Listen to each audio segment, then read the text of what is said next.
Dr. Howard, 691.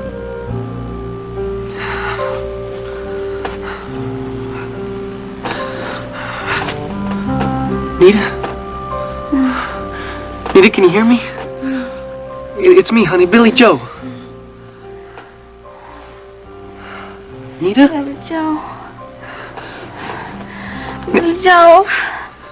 Nita, wake up, talk to me. Come on, honey. Huh? Joe.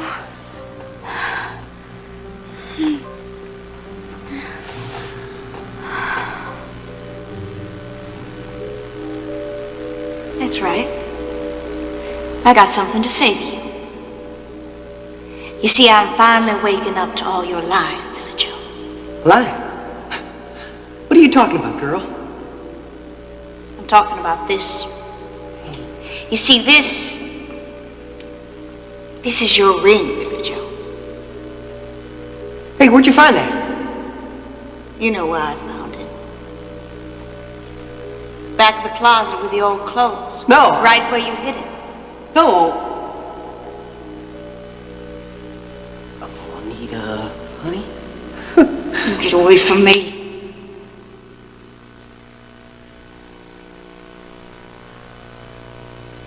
You told me you took it to the jeweler.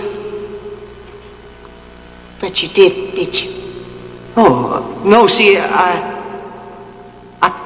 thought I lost it and... And you lied? Yeah. Because I didn't want to spend the rest of my life hearing you yelling at me for losing it all the time or being careless. And you're careless. lying again. You hid it. You hid it on purpose. Oh, yeah? Now, why would I do something like that, Nita? An expensive ring like that. I'm telling you, Nita, I thought I lost it. There's only one reason you'd hide this ring. Because this ring, Billy Joe, this ring is the ring that put the marks all over Don Marshall's face. I'm right, aren't I? You did it. You're the one that beat up on that poor little girl. Well, come on, Nita. That's crazy, you know that? That's crazy. You're crazy. Oh, am I? Well, we'll just have to see about that. We'll just see how crazy Ricky Decker thinks I am. You're not gonna talk to that lousy cop about me, Nita. You say anything, and you know what? He's gonna ride me right back into slammer in his own stock car. They trashed my parole, Nita. Nita. They'd bury me. Not if you're innocent. Oh. Once you've been in, they don't need no reason. They just don't let go. They don't give up on you. I'll tell you one thing, Nita. I'm never going back there. You hear me? I'd die before I went back there. Then you better tell me the truth. Because if you don't, I swear I'm going to take this ring and I'm going to give it to Ricky. All right, I'll tell you. All right, honey, I'll tell you what happened. But I didn't mean it. I swear. All right, honey, I'll tell you what happened. But I didn't mean it. I swear.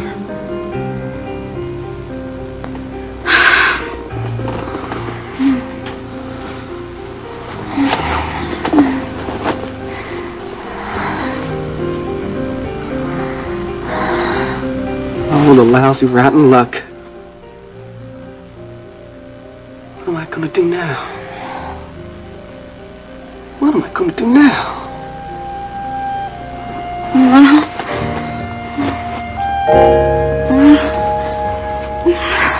Nita, honey?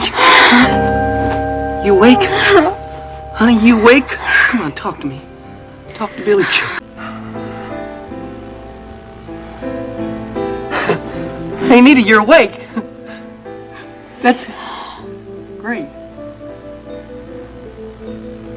Look, Nita, Dr. Walker told me to call him as soon as you woke up, but I want to talk to you first, huh? Is that okay? I mean, I don't even know what happened to you. Happened? Where am I? Honey, Where? honey, you're in the hospital. Now you tell me what happened, okay? Huh?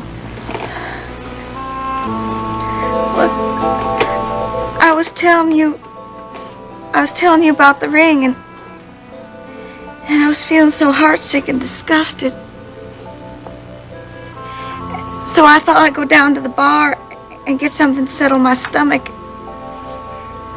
And I got to the top of the stairs. I got all dizzy. Did I fall?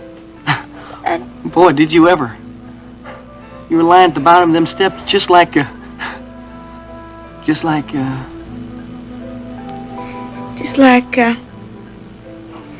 Elena. Would you forget about her, huh? We got other things to think about now. So let's think about our baby. Maggie told you? And it's great news, honey. Well, come on, you know, this is a big event in our life. This is the start of our family life. After what you did to Dawn, I don't know if we're going to have any kind of family life. Not together.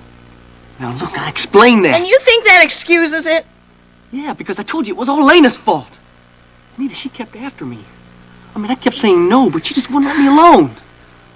Okay, sure, I said I'd meet her at the gallery, but that was just to get rid of her. I didn't want to meet her. Anita, I don't love nobody else but you. Oh, Anita, that's why I got all confused and drunk. You know how I get. I didn't hardly know what I was doing. And when I saw it was Dawn instead of Elena, I got out of there so fast. So you hit Dawn instead of Elena, so what is the difference? Now look it. I thought you understood. I told you all about that. I got confused when she started screaming. I thought you understood. You know that. All right, Nita. So I hit her, but I didn't know what else to do.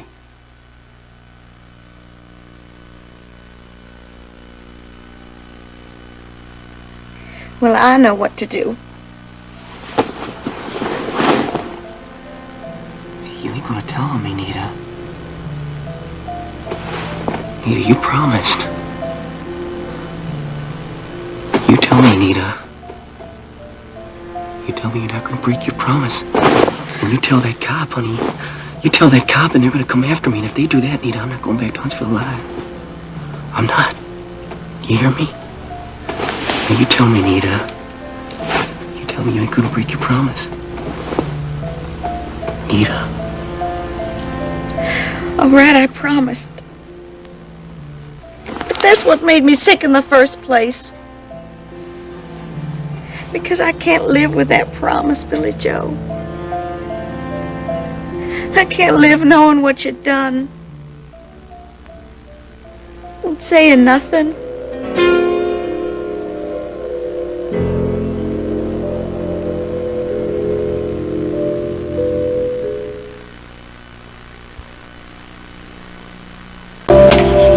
Hey, Terry. Hey, how come you're back so soon? What's the matter? Your brother get into a fight with Billy Joe? No. Billy Joe's wife Nita fell, so they took her to the hospital. Gee, that's too bad. I was kind of hoping those two could That make... poor little jerk could get himself into trouble, right? Why? Would that make you feel better about the mess you're in? Hey, come on, Terry. What do you think I am? No, I'm no spoiler. I'm a counterpuncher. You watch, baby. I made my own plans for the future, and I mean to see them come true. Step by neat little step. You'll see. I'll be right back up there at the top. Yeah, I'm sure you will, Clipper. No, you're not sure. But you ought to be. Don't forget, baby, I was a quarterback before the Oilers put me at running back. And the coaches weren't calling the plays from the sidelines either. Sure. That's right. I mean, I've been at the top. And okay, I fell. But that's no big deal. I mean, Houston's full of guys who have been at the top, lost it all, and climbed right back up there again. That's the theme of this city, baby, and it's my song, too. Well, not everybody makes it back up there. Or didn't you know? Some just stay where they've fallen. Sure. Maybe not. The quitters don't even stand a chance. Guys like Mike Marshall who commit suicide. But the winners, like me, we set out to get back what we had, one way or another.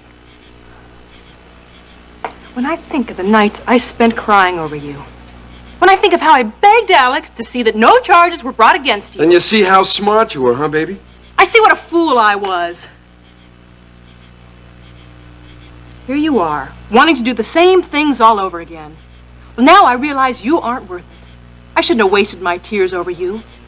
Don't worry. I won't be crying over you anymore. No, baby. Don't cry over me. Cry over what you're missing every night.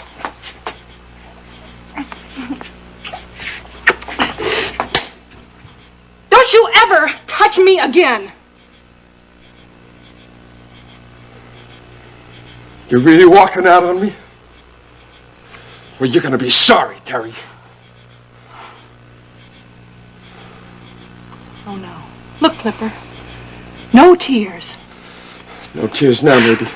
But believe me, you'll cry again, baby, with gratitude.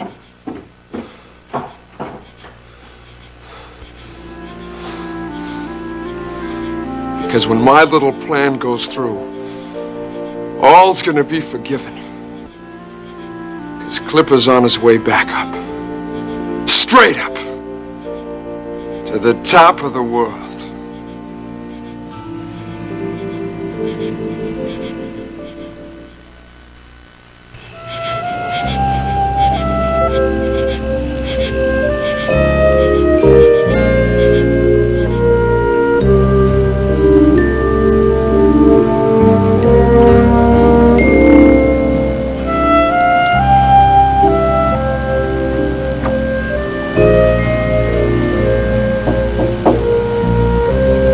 Justin?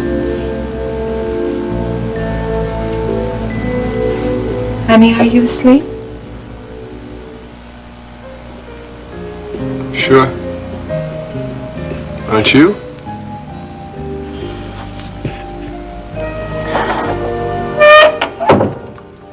I couldn't sleep. It's funny. Neither could I. What kept you up? I was worried if you were comfortable or not in this old sofa bed. I'm fine. You can come here and see for yourself if you like. But believe me, you'll cry again, baby, with gratitude.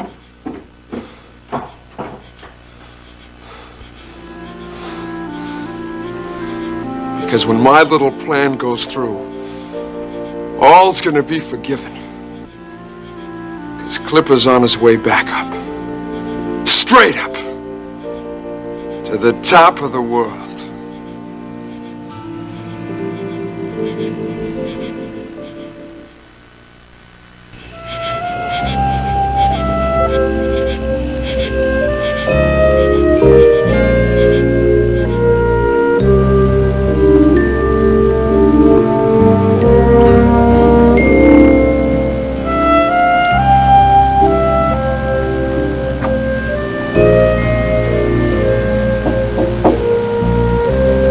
Justin? Honey, are you asleep? Sure. Aren't you?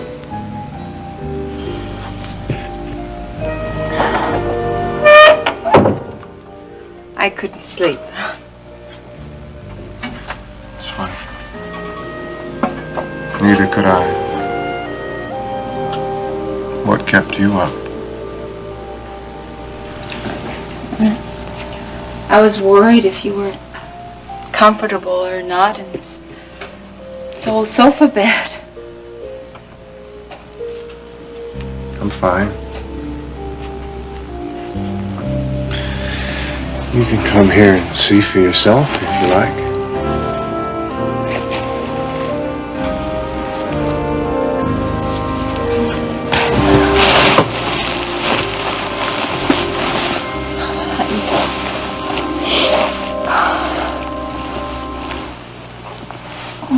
It's like the old days, huh?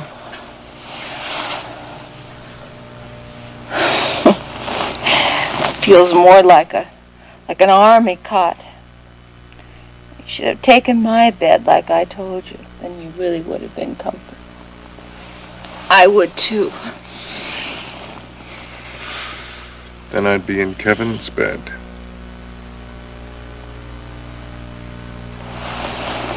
Justin. Honey, is that why you insisted on sleeping in this stupid sofa bed? Well, let me set you straight, okay? That bed in there, that's my bed. This house is my house. Come on, honey, let's get out of this bed. Come on. So then I'd be your lover. Well, I can think of worse fates, darling. You know, I always liked the lover part. So come on out with me. The part that I never liked was the your part. What? Your bed, your house, your man. Oh, jeez. No, Rena.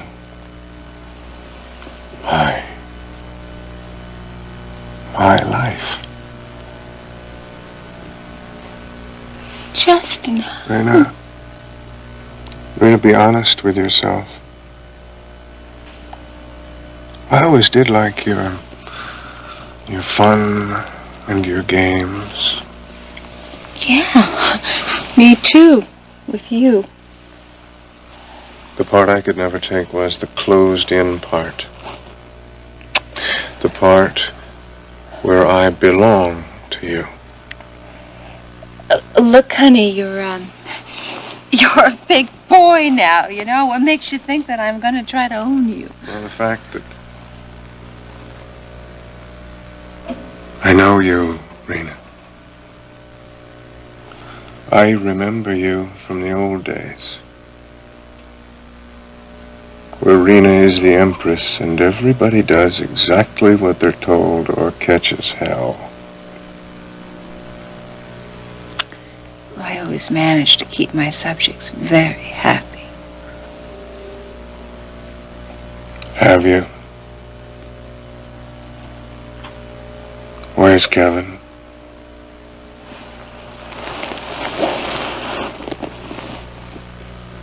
Where did I go 10 years ago? No man wants to be owned.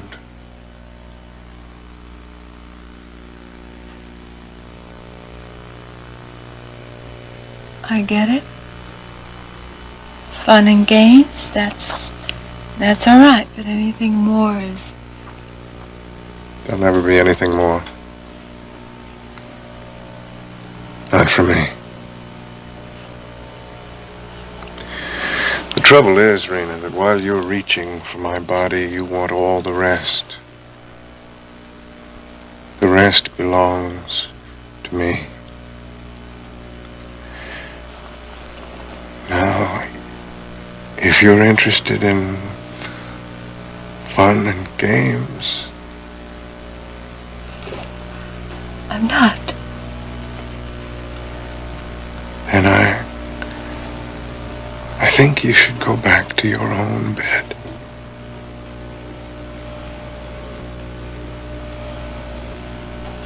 Could be fun. No, it wouldn't be, darling. They need more. You always did. Busted us up 10 years ago. We were just kids. I think it would break us up again.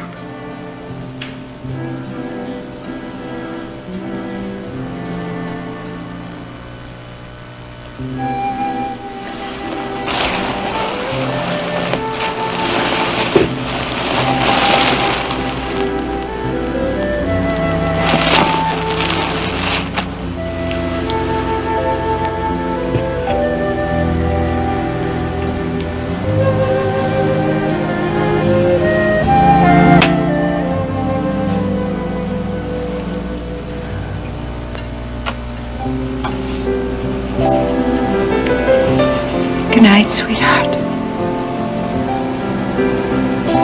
Sleep well.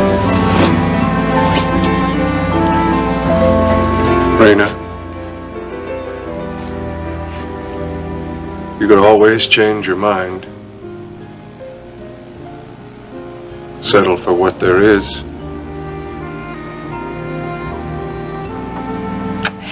That chance, honey. Bye-bye.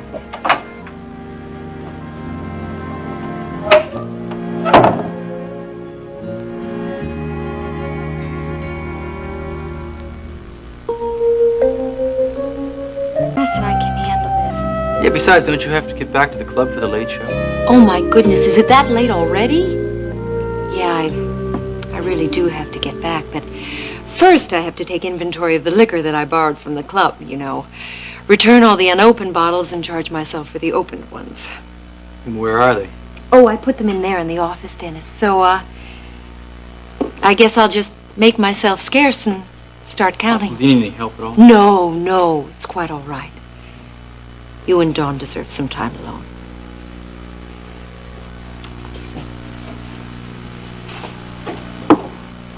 Well, I guess I'll just get these out of here. Now, why don't you forget all that stuff, Dawn? Oh, but Dennis Max will be back in just a little while, and I'd hate to leave you with all this mess. Just put that down. You don't have to go home with Max. I can take you home later. Well, I told Grandma. Your grandmother isn't going to worry about you because I'm with you. Okay? Come here. I love you.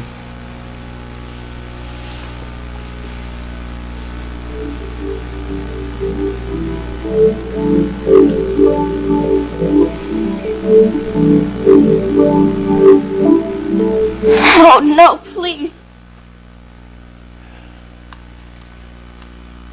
Oh, Dennis, I'm trying.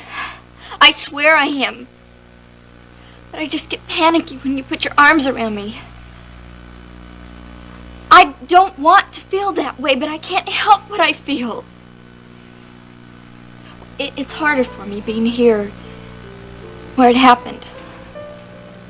Look, you've got to get over this. Hey, this here, this place, this is where we're going to live and work after we're married. What are we going to do? What are we going to do if you can't stand being here? If you can't stand being in my arms? But I will get over it. I just need time. You know, if I think of it as a hurt, as a cut, say, then I can understand that it's still tender, and that it hurts. And what keeps me going is something Paige said. You might get a scar, Dawn, but you're going to be stronger in the scarred place. So I keep hoping. Dennis, scar tissue has no feeling.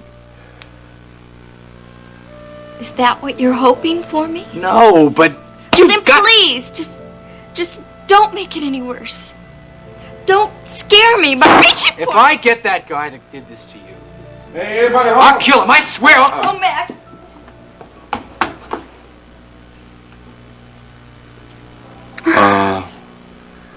What's going on? Okay, no questions. You just let me know if you're coming home with me or you're gonna wait and drive home with Dennis.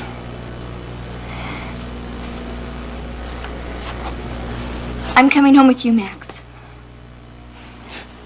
I'm going home with Max. Good night, Dawn.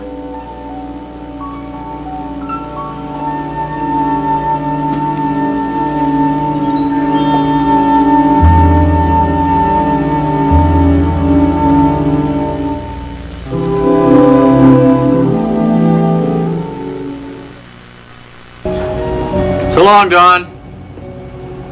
Thanks, Max.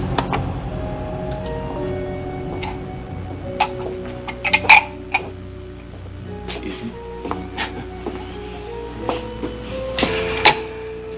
Hey, what's the matter? Nothing. Happy birthday, Dennis. Poor baby. This has been a real rough night on you, hasn't it? What lousy luck, Dennis. I mean, first the party's cut short by Nita falling, and then Dawn won't even stick around to help you finish celebrating. Yeah, well, I'm a big boy now. I can celebrate by myself. You don't have to. I mean, I'm here. Well, it's nice of you, Paige, but you have to get back to the club for the late show. I mean, you can't keep the customers waiting there. Oh, sure I can. Clipper Curtis is all gone. I'm the boss there now, remember? So what's good about being boss if you can't take off when you've got something really important to do? Well, yeah, but I mean, this isn't really that important. You're awfully modest, Dennis. Seeing that you have the happy birthday that we started out to celebrate is very important to me. Well, thanks, Paige, but you really don't have to go to all I that know I trouble. don't have to, but I just hate to see things go to waste, don't you? Waste? Like all the half-full champagne bottles that we've got sitting back there. I mean, I'm going to have to pay for them anyway. Let's just enjoy them. What do you say? Oh, come on. I mean, we can't drink all that champagne tonight. Oh. I don't know if we can or not, but I sure am game for trying. I mean, how can you tell if you don't try? All right. Let's take our best shot at it. Oh, good, Dennis. 2 birthdays. Cheers.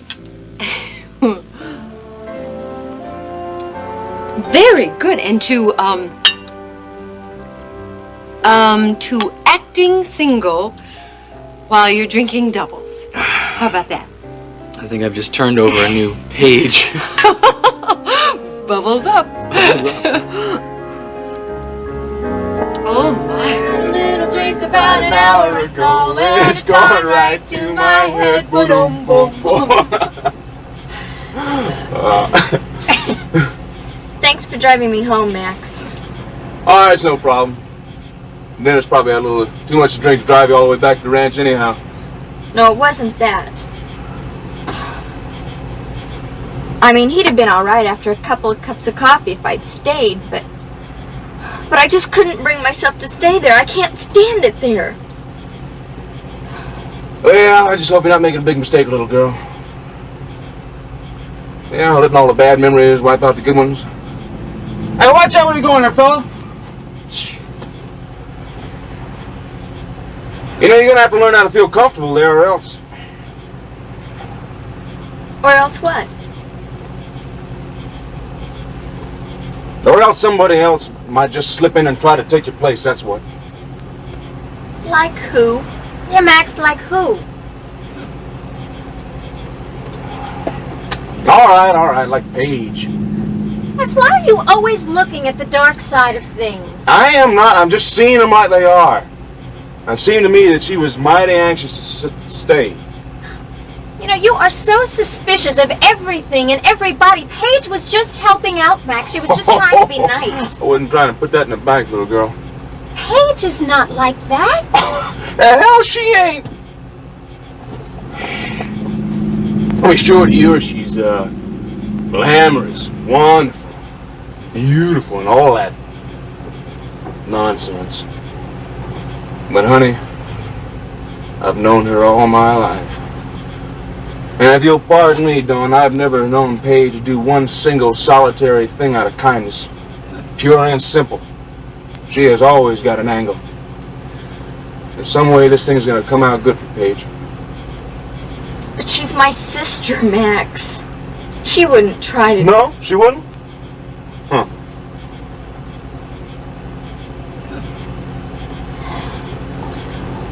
Well, maybe I'll just drive back to the gallery myself in the morning. I mean, maybe in the daylight, it'll be all right. Maybe.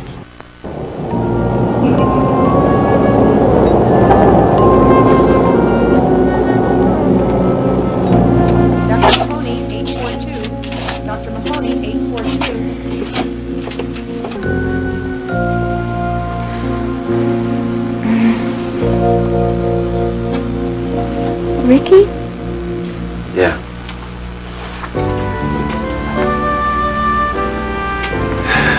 Are you expecting someone else? Oh, no. Pretty early for visitors, isn't it? No.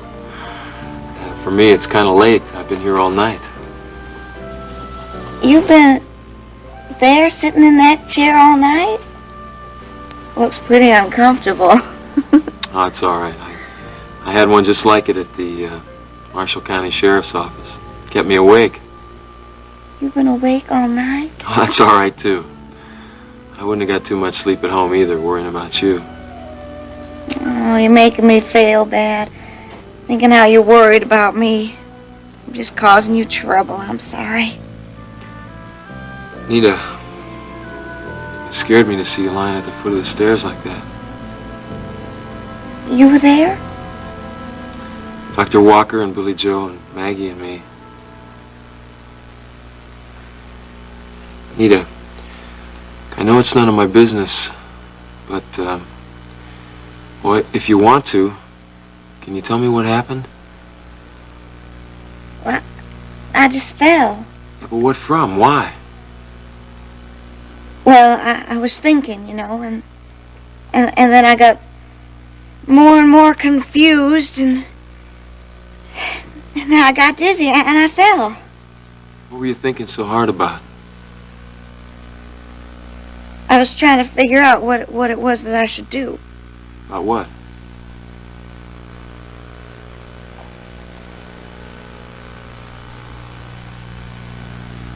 I'm pregnant, Ricky. You know? How? Maggie told us. That's how Billy Joe found out, too. Or was he surprised? Yeah, I was going to tell him, but then I found... Then I had to figure out what it was that I was going to do. I had to figure out what would be best for the baby and for me. What was it that you found?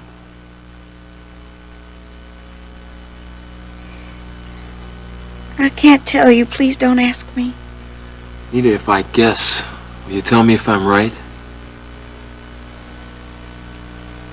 I can listen. Nita, I think Billy Joe's the one who beat up on Don Marshall.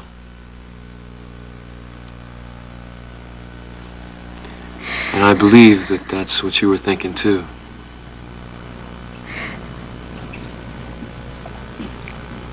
Ricky, he's my husband. I know he's your husband, and I know how you feel about that, and I respect you for it, but you can tell me yes or no. Do you have some reason to think that Billy Joe's the one who beat up on Don? Nita, tell me if you do, because I'll have him picked up for questioning by the Houston PD. If I have something besides my own hunch to go on, that is. I'll send him back to Huntsville and throw away the key. Nita, tell me. And you won't have to be afraid anymore, neither will any other innocent woman.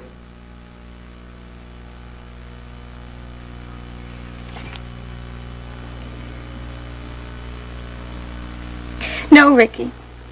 No, I don't know whatever gave you the reason that Billy Joe would hurt Dawn. Why, she's never done anything to hurt him. You're covering for him. Oh, no, I'm not. Of course not. Of course you are. And you're making a mistake. You're covering for him. And you're going to live to regret it, Nita. Look, you may be my friend, but he is my husband.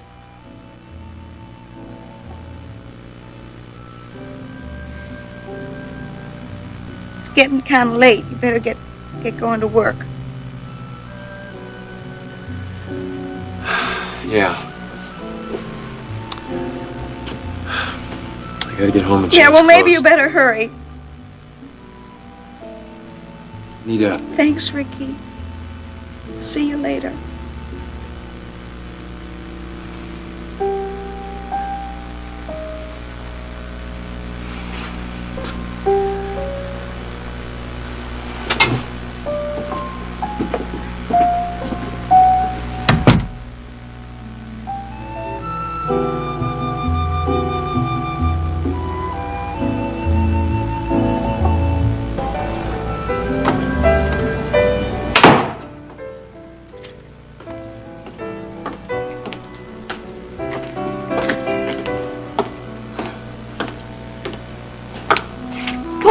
thought Paige was gonna stick around and help Dennis get this mess cleaned up. Well, thanks a lot, Paige. I sure do appreciate the mess.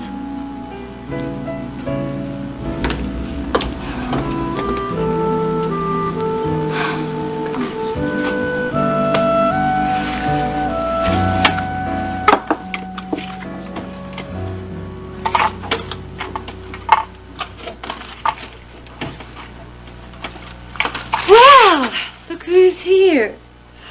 Hi, honey. Don't I get a big good morning? Good morning. And good morning to you. Oh, honey, thanks for coming around to clean up all this mess. Yeah. Would you mind reheating some coffee, baby? I mean, Dennis and I really could use it after last night. Oh.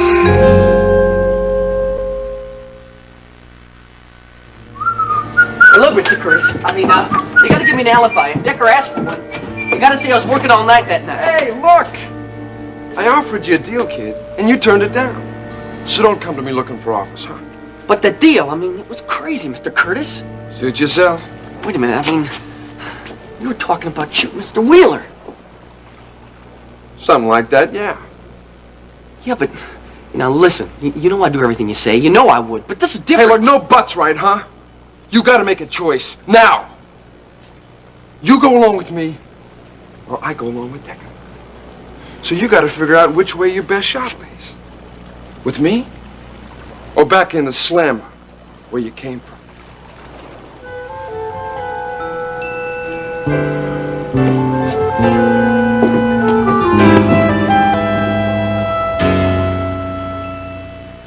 Last night, and I got the slightest bit tipsy. But after I discovered that I was in no shape to make the late show at the Top of the World Club, I simply decided to sleep over. That's all. That's all? You slept with your sister's fiance and you have the gall to say that's all? It's true to me. Dennis and I slept together. You gotta give me an alibi, Mr. Curtis. If Decker asked, you gotta say I was working all night that night. Hey, look. I offered you a deal, kid, and you turned it down. So don't come to me looking for favors, huh? The deal, it was crazy, Mr. Curtis. Suit yourself. But you were talking about shooting Alex Wheeler. Something like that, yeah. Hey, now, you know I'd do anything you ask. You know I would, but not this. No buts, right? You gotta make a choice, now. You go along with me, or I go along with Decker. So all you gotta do is figure out which way your best shot lays. With me, or back in the slammer where you came from.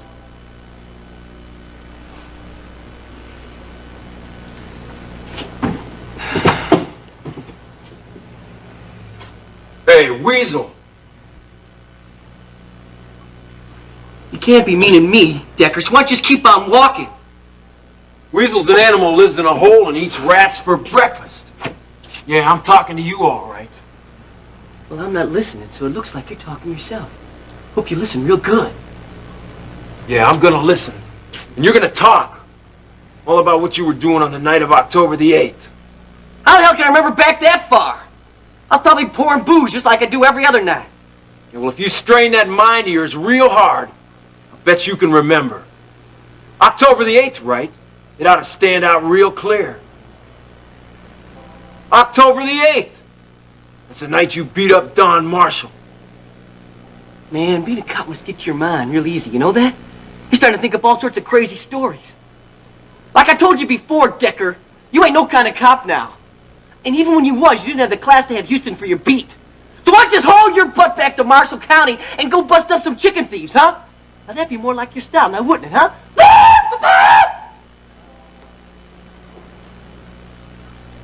Yeah, you're right. I'm not a cop. That means no more badge, no more handcuffs, no more constitutional rights for trash like you. No more cop. Just a guy with questions. And my own two fists to give me the answers. Use your fist creep and I'll call a cop! Yeah, why don't you call the SPCA? Maybe they'll listen to you. Mr. Curtis, tell Tell him. Tell him what? Tell about October 8th or whatever it was when Don Marshall got beat up. Too late, Wright. Curtis already told me. He doesn't remember for sure. Well, that's true. I mean, that's what I said, all right. But, something Billy Joe said just jogged my memory.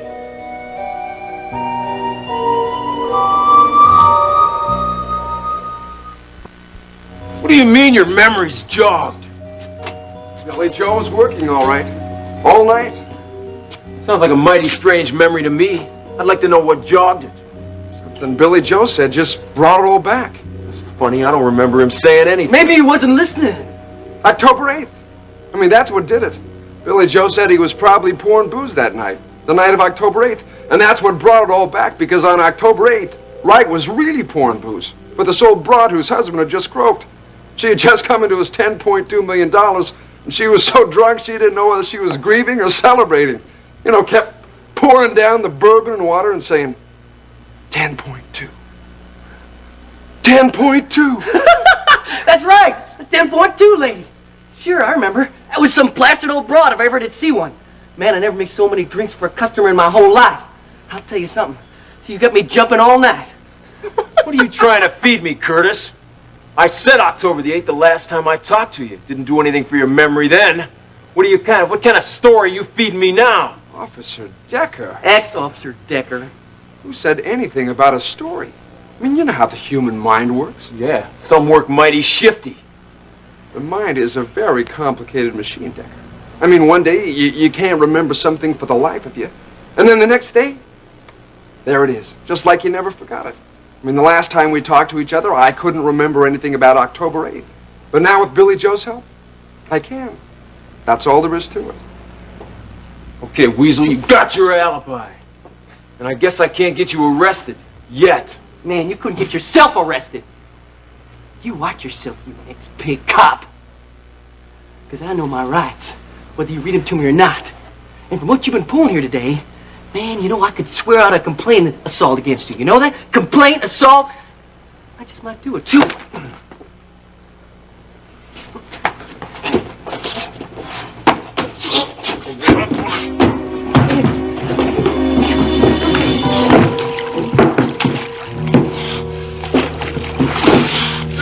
That's so you remember what you're talking about and what you're complaining about, punk.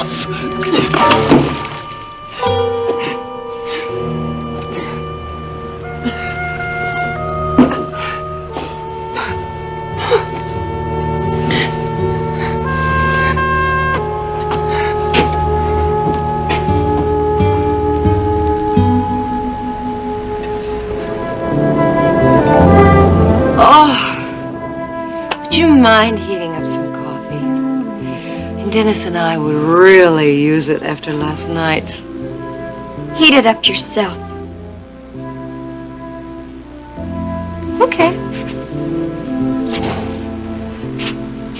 I just thought you'd want to lend a hand. After all, I lent my hand last night. Yeah, that's what I'm beginning to realize, Paige. Oh, little sister. Wipe that grim little look off your face. Somebody had to stand in for you when you were indisposed. Oh, and you made the noble sacrifice. Why, Dawn, how nice of you to appreciate my work. But really, it was no sacrifice, honey. Although we could have used some help drinking up all this leftover champagne. Oh, well, it looks like you did just fine without me. Oh, a little too fine, I fear. See, Dennis and I decided that we were going to finish up all the open bottles of champagne ourselves. Oh, looks like we succeeded. Oh, well, waste not, want not, I always say. Well, I'm glad you're getting a laugh out of this, Paige. Oh, honey, come on. The only reason I'm laughing is because I see myself in you when I was your age. Young, romantic, and jealous. I mean, they go hand in hand, don't they? I come to visit my fiancé, and another woman comes down out of his bedroom wearing his pajamas. You can't see why I'm suspicious? Another woman? Darling! Darling, I'm Paige, your sister. You don't really believe that I would... Oh, yes, I do. Oh, honey. Now, you listen. Dennis and I started imbibing a little bit of the bubbly last night, and I got the slightest bit tipsy. Okay, I got blotto. In fact, the whole evening is kind of a blur after a certain point. But after I discovered that I was in no shape to make the late show at the Top of the World Club, I simply decided to sleep over. That's all. That's all? You slept with your sister's fiancé and you have the gall to say that's all? It's true, Dawn. Dennis and I slept together. Oh, I can't believe this. You are standing there as if nothing were wrong, telling me that you and Dennis and I slept together. Slept! Just slept! And you expect me to believe that? Oh, honey, it was just a slumber party. You remember the old days, Friday night, we'd all sit around with curlers on? Well, actually, we never had any champagne at those parties, though. We never knew what we were missing. And I assure you that Dennis was not wearing curlers last night. But anyway, even though you doubt your own flesh and blood, I'm sure that you will believe Dennis. So I'll just run up and see if he's finished showering, and then he will come down and tell you exactly what happened. You'll run up and see if he's finished showering? Oh, it's no trouble, dear. I have to dress anyway. I have a luncheon date with Dennis's mom. Bye.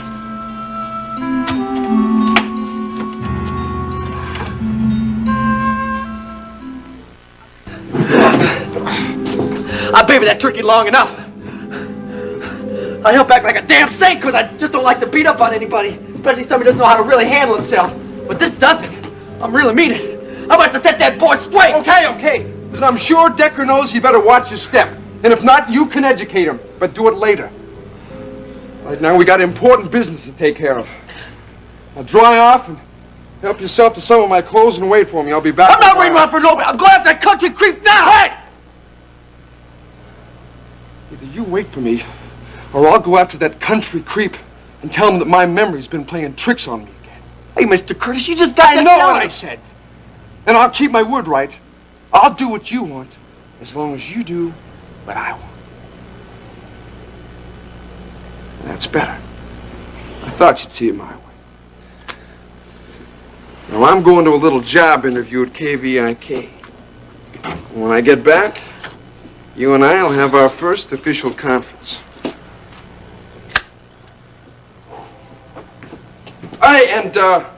Right. Yeah? Plan on a long conference. We got lots to talk over. Careful plans to make. After all, you gotta be careful when you're planning an assassination attempt on the likes of Alex Wheeler.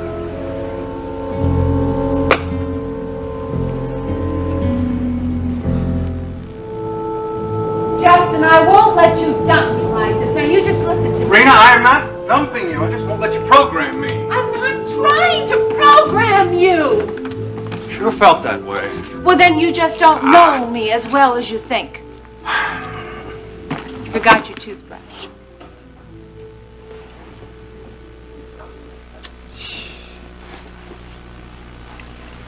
I'm just really an old-fashioned girl in a lot of ways. Oh, I know. Lace and smelling salts and handcuffs in the hope chest. I mean it, honey. I just don't believe in fooling around like that and without the promise of an entangling alliance. I know, Rena, I cannot afford an entanglement like that. I have other priorities.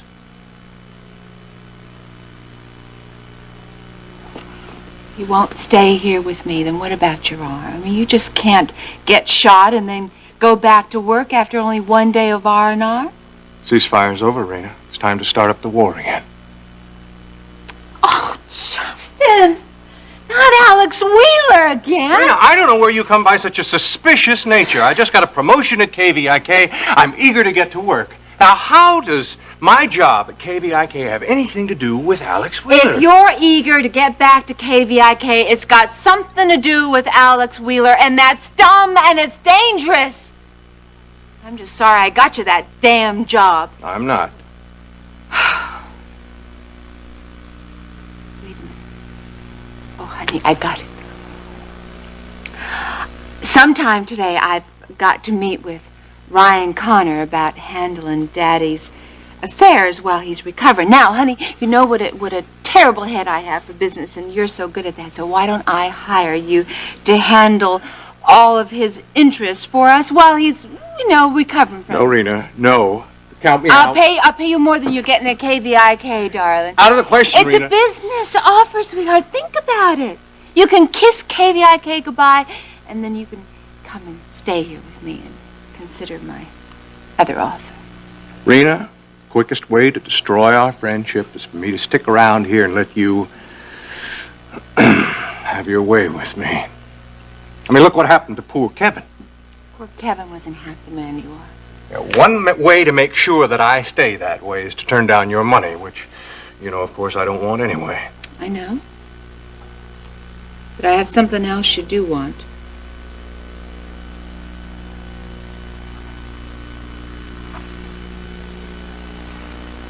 Rena, now the time for that was last night.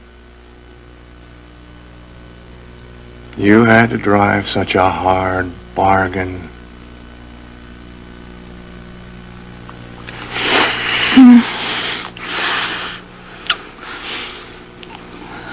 Darling? Now, this is today. Like I say, the ceasefire is over. Duty calls. Thanks for the R&R. The last thing in the world you need is a war. You're already shell-shocked. You bull-headed, strong-minded. Oh, I can't stand you! Justin! Madman! You bull-headed, vile! Oh, has Kevin come home? No! Oh. Kevin really is vile. No, it's Justin. I just wish I hadn't persuaded Vicky to give him that job. Now, if I had owned KVIK, I'd have him fired and put an end to this craziness. Well, you don't, unfortunately. Or fortunately, as the case may be. So there's no point in working yourself into a lather over it, is there? No. Well, then why don't you just calm down and let me tell you something? No advice, please. I've had all the advice about how I should live my life, and I've had enough opinions about Rena Cook that I can stomach, so if you don't mind. Is it possible I might have something to say on a subject other than Rena Cook?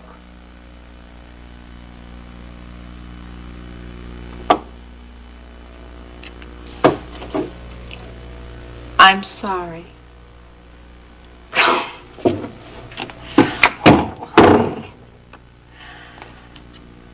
I really do get wrapped up in my doings, don't I? Oh, no. What is happening on the Iris Carrington front? Come on. Oh. Alex and I have set the date, November 21st. Oh, honey. Oh, baby, I'm so happy for you. November 21st. Now, that has a certain kind of ring to it. Am I cordially invited? You are cordially invited to stand up with me. Oh, honey, it would mean so much to me. It would mean a great deal to me. Oh, that's why it means so much to me, because it means so much to you. Oh, honey, you have no idea all the flack I've been putting up with. Nobody has any use for me. You're the first one in a long time. You're my dearest friend, Rena. You know that.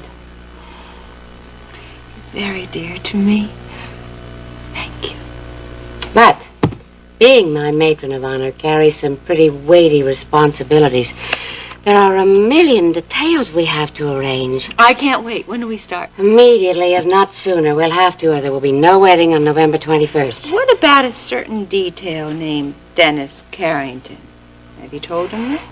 Not yet. Oh. But we went to the birthday party Paige gave for him. You and Alex? Yes, and Dennis was polite to Alex at least. Polite is a little ways from accepting Alex as the man who was really his father.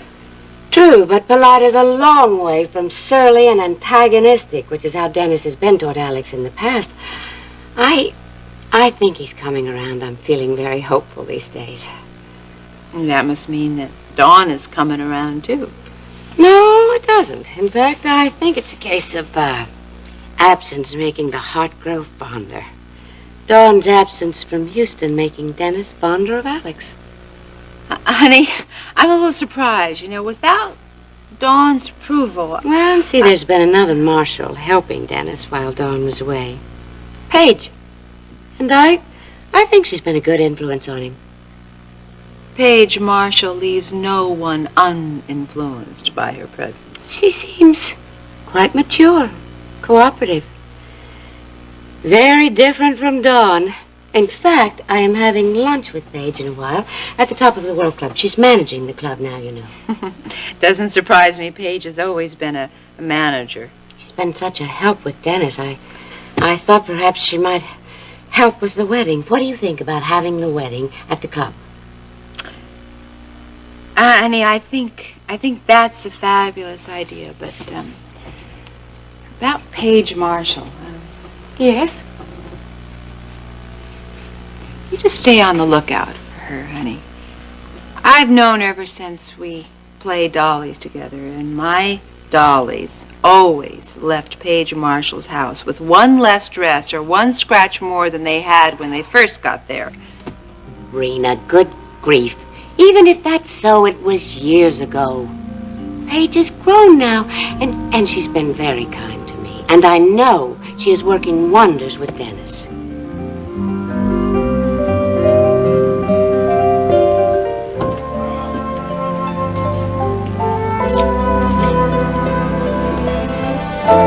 Morning. Oh. Sorry I didn't, I'm sorry I made you wait. I thought I'd take a cold shower. Oh. Didn't help. That's too bad. Yeah, well, you only turned 25 once. Just sorry you couldn't stay for the rest of the celebration. Yeah, well, I should have. Well, that's okay. You're here now, and everything's fine. Everything's fine, huh? Yeah, of course it is. You know, when Paige told me you were here, I couldn't believe it. I mean, last night, just being here, you know, you were scared.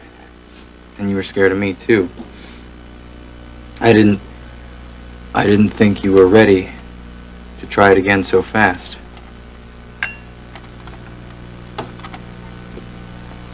Oh, don't touch me. Well, I'm sorry. I guess you're not ready.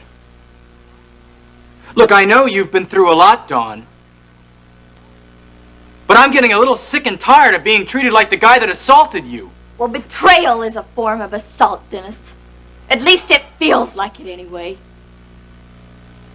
What are you talking about? I've given you all the love and support I could. I'm sorry it didn't help. But you know, I need love and support too. In fact, I don't know how long I'm going to last without any. I'm getting a little tired. Is that where my sister comes in? What are you talking about? Paige! The one who's always willing to offer love and support to those in need. Wait a minute, are you asking? Hey, now wait, now just a second. Paige has been very kind. She's helped me out here, and she's been someone to talk to. But If you think she's taking your place. Well, I know she's doing her damnedest to try. And it looks to me like she's succeeded. Did you two sleep together last night? Yeah. Paige slept here. There's something wrong with a friend spending the night? Well, I guess that's up to you, Dennis. Since Paige is certainly no friend of mine. Well, she's your sister. In name only. When you jump to conclusions, you really jump, don't you? Well, this doesn't take much jumping. I mean, the conclusions are as plain as the smirk on my sister's face. Look, can we stop talking about your sister and start talking about us? Well, unfortunately, Dennis, they can't be separated. You see, the three of us have now become a nice little triangle. Look, Paige is your sister. And she's my friend. Look, I didn't even know she was sleeping here till I woke up and saw her. Oh, Dennis. Dennis, you're amazing. What, did she make herself invisible? Is that how you managed to overlook her body in your bed? Look, I got tanked last night, okay? Can you live with that? It was my birthday, the big 2-5.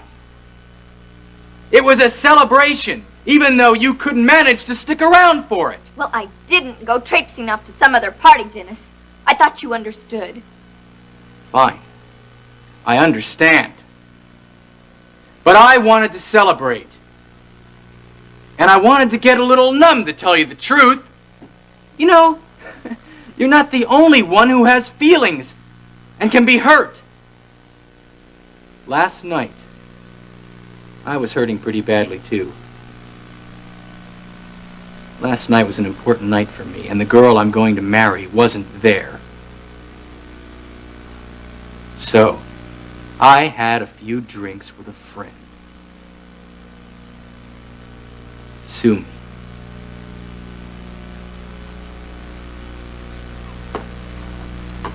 Well, maybe she was. What? The girl you're going to marry. Maybe she was here. I mean, you were hurting, so Paige soothed you. Maybe you'd like for her to soothe you on a permanent basis. Please, there are a lot of ways to soothe a person who is disappointed and depressed. You're choosing to see this thing in the sleaziest way you can. I don't have a choice. Believe me, if there were any other way to see it.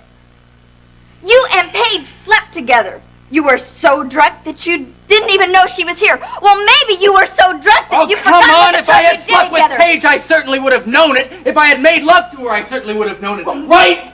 Maybe she made love to you.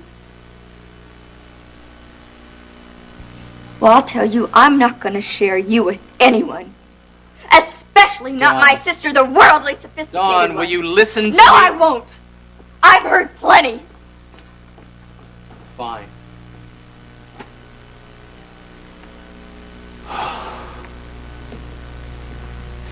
Why don't you just go home and cool off? And call me later. To try and catch you during one of your off moments? When your bed just happens to be empty? Don't hold your breath.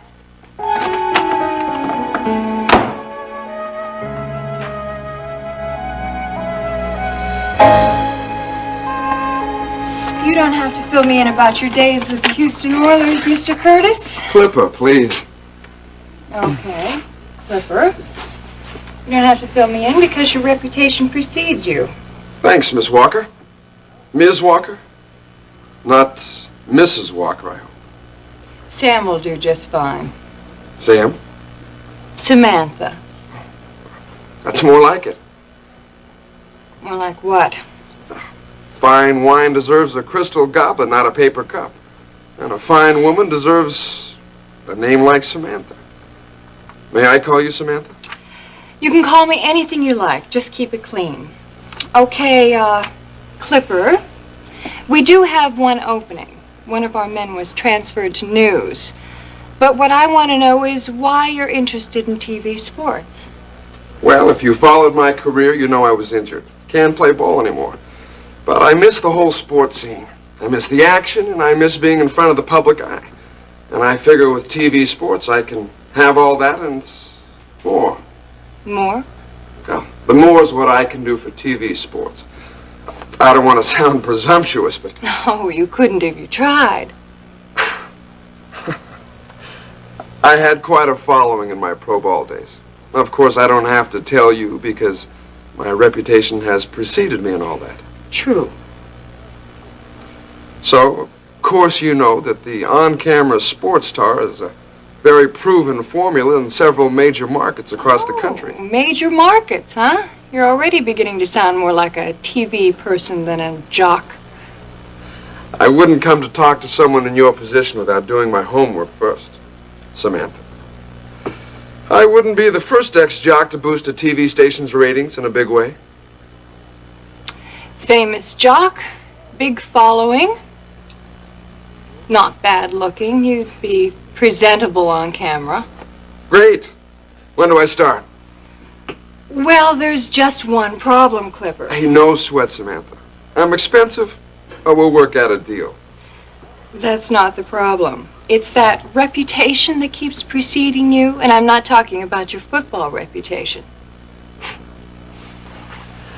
Hey, I know I've been called a ladies' man on occasion, but that doesn't have to get in the way.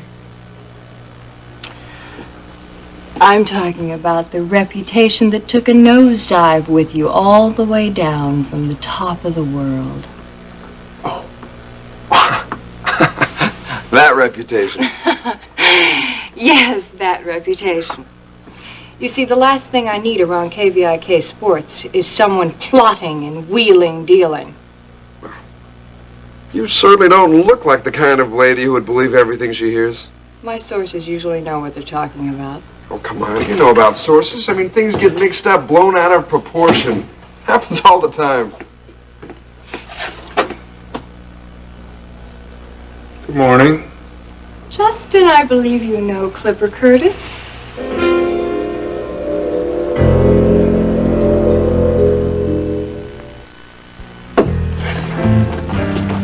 What a surprise, Curtis. I thought you'd be tucked away behind bars by now. That's a strange notion. I mean, jail is for criminals, Marshal. Everyone knows I'm no criminal. Last time I saw you, you were doing a pretty good imitation of one.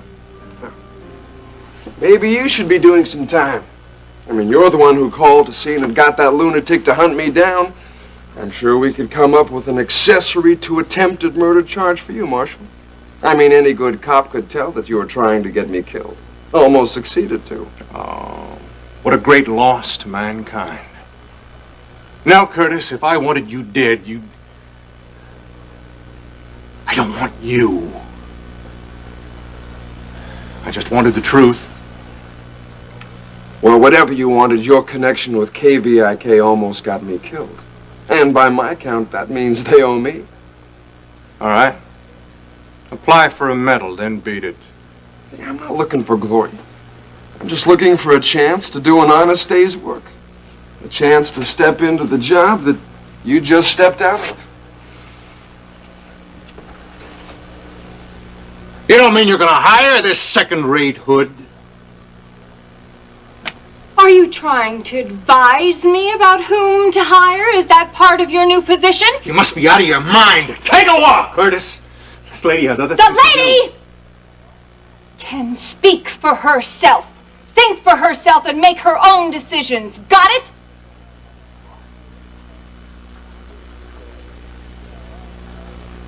You're not going.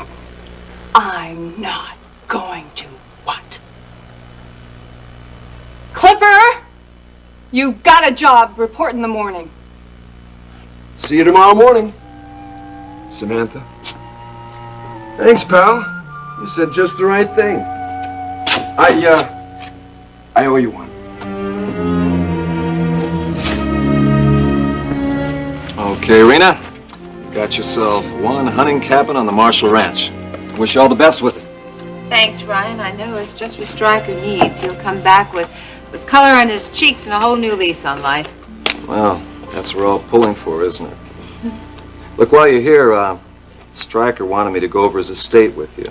Oh, honey, will it take long? No. At Stryker's request, I went through his personal holdings and I prepared a summary list of his real estate and all of his stock and bond holdings. Ryan, I trust you for all this stuff. It's pretty routine, isn't it? Well, most of it handles itself, I guess. So why don't I put this in your capable hands? I really have no head for all this rigmarole, and I have no heart for it either. Look, Rena, I can handle most of this for you, but, well, some of it's not so routine. Okay, if you have a problem, just call me. Look, there's one matter I think we should discuss right now. It'll just take a few seconds, all right? Okay, Counselor. Stryker's scheduled to attend a monthly meeting of the Victory Network Board of Directors. Now, obviously, he won't be able to make it. So he has to assign a proxy to sit in for him. Well, can't they get by without him? Well, they could, but that really wouldn't be in his best interest. After all, he owns a large chunk of that stock, you know. So someone will have to represent his interests at the meeting. Victory Network, KVIK? Mm-hmm. Well, that's Vicky's lock, stock, and barrel. She runs the whole show, honey. Well, she might run the show, but Stryker has a lot to say about how she runs it, if he wants to. So like I say, he owns a big piece of the outstanding stock. Well, maybe I should educate myself in the ways of the business world. After all, a family obligation is a family obligation. If I can assist Vicky in running her empire, I can hardly say no. I'll get Stryker to name me as his proxy. Now, when's that next board meeting? I don't want to shirk my first official duty.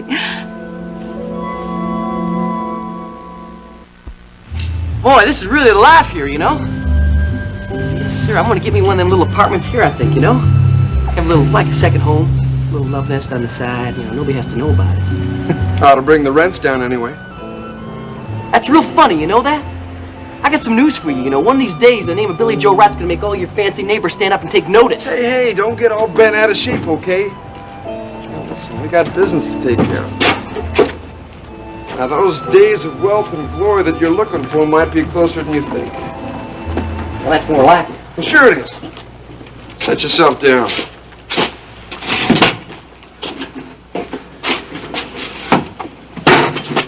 Now listen, Wright. Hey. Give me your attention. Now, we've done a little sparring in the past. But what we gotta have here is a real partnership. A meeting of the minds. And we gotta concentrate on putting all that stuff in the past aside and be friends. Good friends. Okay? Okay, Clip. I gotta know more about what I'm getting myself into here. I mean, what's all this stuff about assassinating Alex Wheeler, and what makes you think we can get away with this?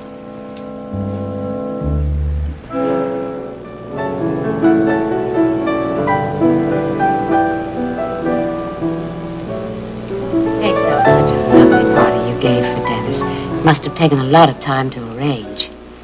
Well, when you're doing something for someone you care about, Iris, it hardly seems like work. Thank you. And I've grown so fond of Dennis. That was apparent last night. Only a very dear friend would have gone to so much effort. Well, after all, it was his 25th.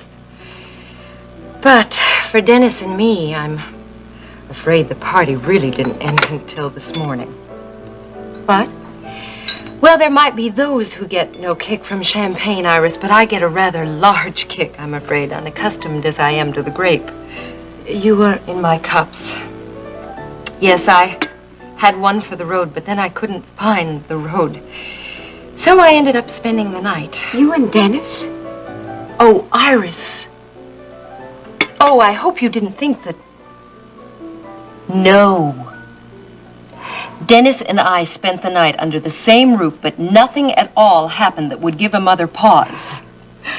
I think you know me well enough by now. I only have Dennis's best interest at heart. And I'd never let him do anything that he'd regret.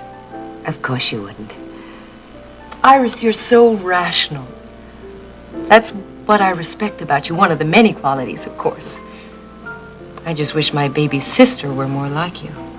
Dawn, I don't think there's much similarity. You're right, of course. You are reasonable and rational. Dawn tends towards hysteria, I'm sorry to say, confronted with the same rational explanation for my presence at Western Art this morning. Dawn flew into a rage, accused me and Dennis of the most sordid behavior. Well, I hope this isn't insensitive of me. I know that Dawn is your sister, but I'm not surprised in the least. For some time now, Dawn has struck me as unreasonable and immature. You say she accused Dennis? Oh, you should have heard her. No, I take that back. You shouldn't have heard her. She was disgusting. Well, that's unfortunate for Dennis. I think it's my turn to be insensitive now, Iris. What do you mean? Well, I'm not very proud of this thought, but I have to speak honestly. Of course. This rift between Dennis and Dawn, I don't think it's unfortunate. I've gotten to know Dennis rather well, and I've come to feel that Dawn is wrong for him, Iris. She may be my sister, but in all honesty, I think she's absolutely wrong for Dennis. She's temperamental, standoffish, completely unreasonable. Why, she's even poisoned Dennis's mind against Alex. Can you imagine that? Against his own father. Stepfather. Stepfather-to-be. Oh, Iris, you can trust me. Alex is Dennis's father, isn't he?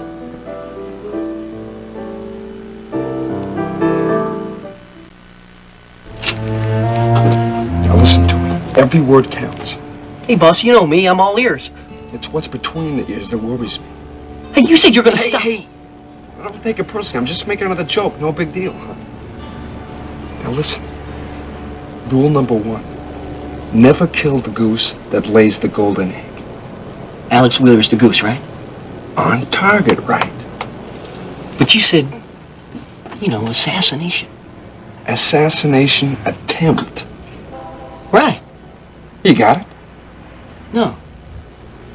What's the problem? Well, first you say we can't assassinate the goose with the golden egg, and then you say that's exactly what we're gonna do. We're going to attempt to assassinate him. Now, you got it? And if we're lucky, we get him. No, if we're lucky, we don't. Look, you're gonna fire a shot at him, but miss. Then I'm gonna step in there and protect him. Get him to duck and then take credit for saving his life. That's my ticket back to the top of the world. Hell, boss, them cops catch me shooting at him, and they ain't gonna care whether I hit him or not. And that'll be my one ticket back to Huntsville. One way for sure. I spent 3 years behind bars just because I borrowed a lousy car. This time, they'll never let me out.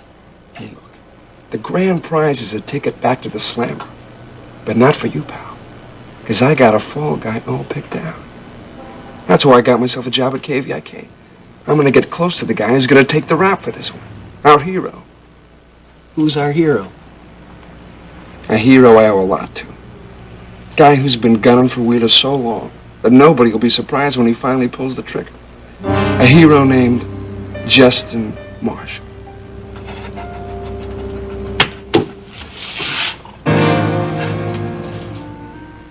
If it were worth your while. And I'm prepared to make it very much worth your while. I'm afraid you're going to have to be more specific, Vicky. All right, then, I'll spell it out for you. I want you to prevent something. I want you to keep Iris from marrying Alex Wheeler. I'm not very proud of this thought, Iris, but I have to speak honestly. Of course. This rift between Dennis and Dawn, I don't think it's unfortunate. I've gotten to know Dennis rather well, and I've come to feel that Dawn is wrong for him. She may be my sister, but in all honesty, Iris, I feel she is absolutely wrong for Dennis. She's temperamental, standoffish, completely unreasonable. Why, she's even poisoned Dennis's mind against Alex. Can you imagine that? Against his own father. Stepfather. Stepfather-to-be. Oh, Iris. You can trust me. Alex is Dennis's father, isn't he?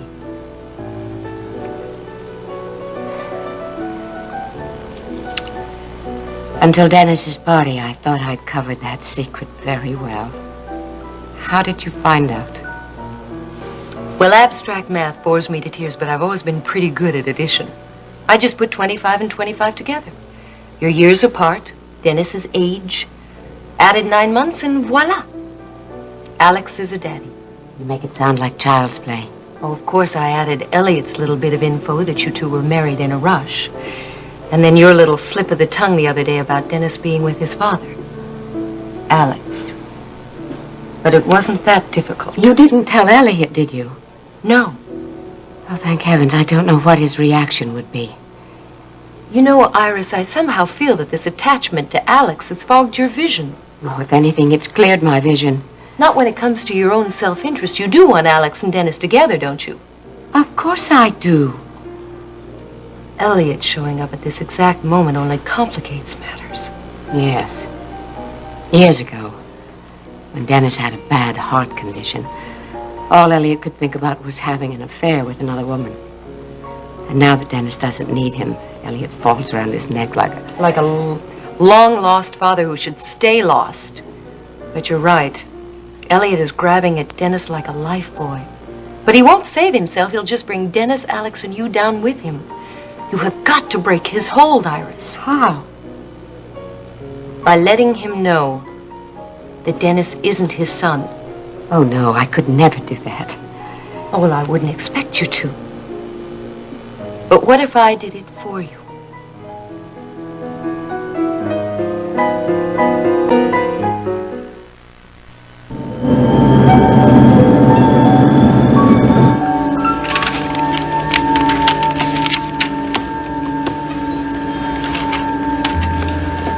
What the heck am I doing on this plane going back to Houston? Well, don't you remember? Starting a new life. Or are you regretting letting go of the old one? Oh no, I'm not going back to ups to get out of bed in the morning, downers at 3 in the morning to get to sleep. Life is dead. It's like the army, I just didn't make it. Ben? I said that I didn't want any help. Now I'm going in for an examination that I don't want to, a city that I don't know anything about. Oh, Jeb, you'll like Houston. That's not the point. The point is, how did I let myself get talked into this? Well, a little bit of logic and something a lot more basic. I thought I had the cure for that after Suzanne. I hope you never get immune to those kind of charms, little brother. Oh, not likely. A blonde with no brains I can do without. So plenty of those on the road. But a knockout who's a doctor, well, it's different. Don't stop now. How long you been awake? Not long enough. I believe you were listing my charms. No, I wasn't. I was beating myself for letting you talk me into going to Houston. Well, you better put the whip away because we're about ready to land. Yeah, and after that, you're not going to have any time to do anything. You're going to be busy having diagnostic tests after I take you to see Kevin. Well, and first things first. I am looking forward to meeting famous Dr. Kevin Cook.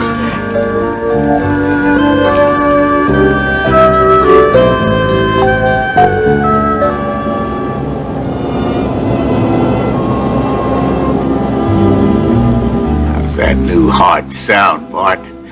Turning over like a brand new V8. Sounds like you were born with it. Kevin did a terrific job, Stryker. Won't be any factory recalls now. Well, not if you take care of yourself, Stryker. I tell you, I do feel reborn. Oh, all right. Reborn into a middle-aged body. A used car with a factory overhaul. Now, you are going to let me take to my wheels, aren't you? That's up to Kevin. Well, Bart, you're the man's doctor now. But if you'd like my opinion, well, I'd say yes. There are no signs of rejection. You're in as good shape as medical science can make you, Stryker. That settles it. I'll sign the release papers. Oh, I am so grateful to you, son. You know, I'm accustomed to showing my gratitude. Tell me, doesn't that surgical unit of yours need some more money or some fancy piece of equipment, whatever? Just name it.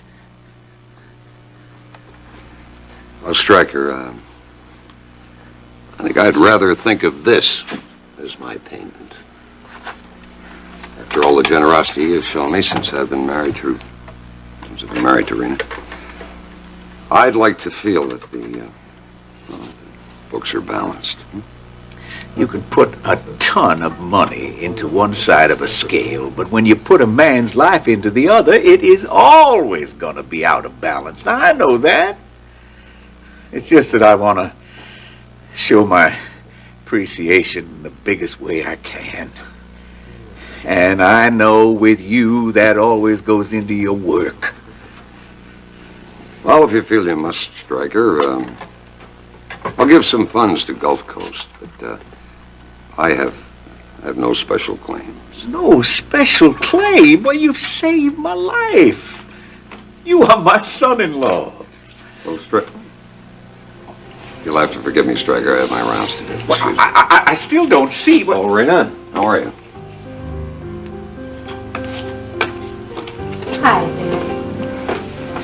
Hi there. Don't you look fit?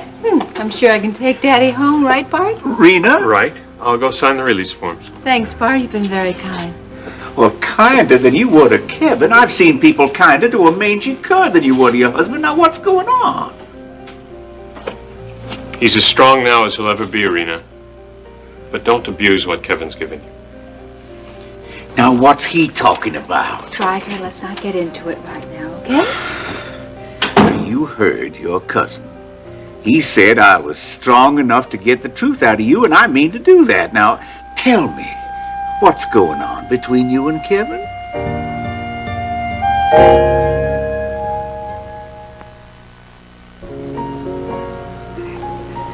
I don't know what to say. It's easy, Iris. Just say, Paige, I leave everything in your hands.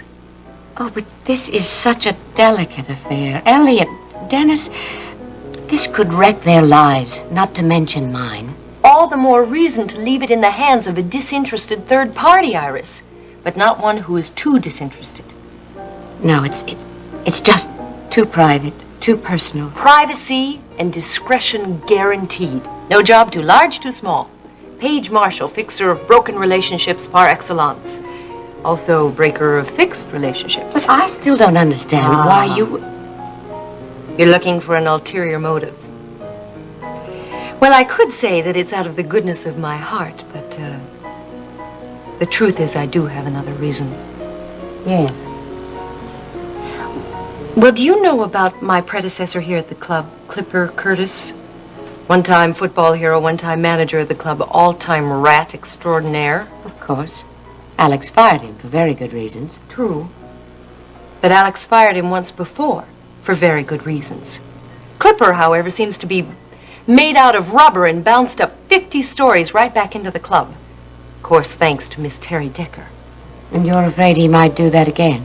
Oh, maybe it's just paranoia, Iris, but for a dumb jock, Clipper has some remarkable comeback powers.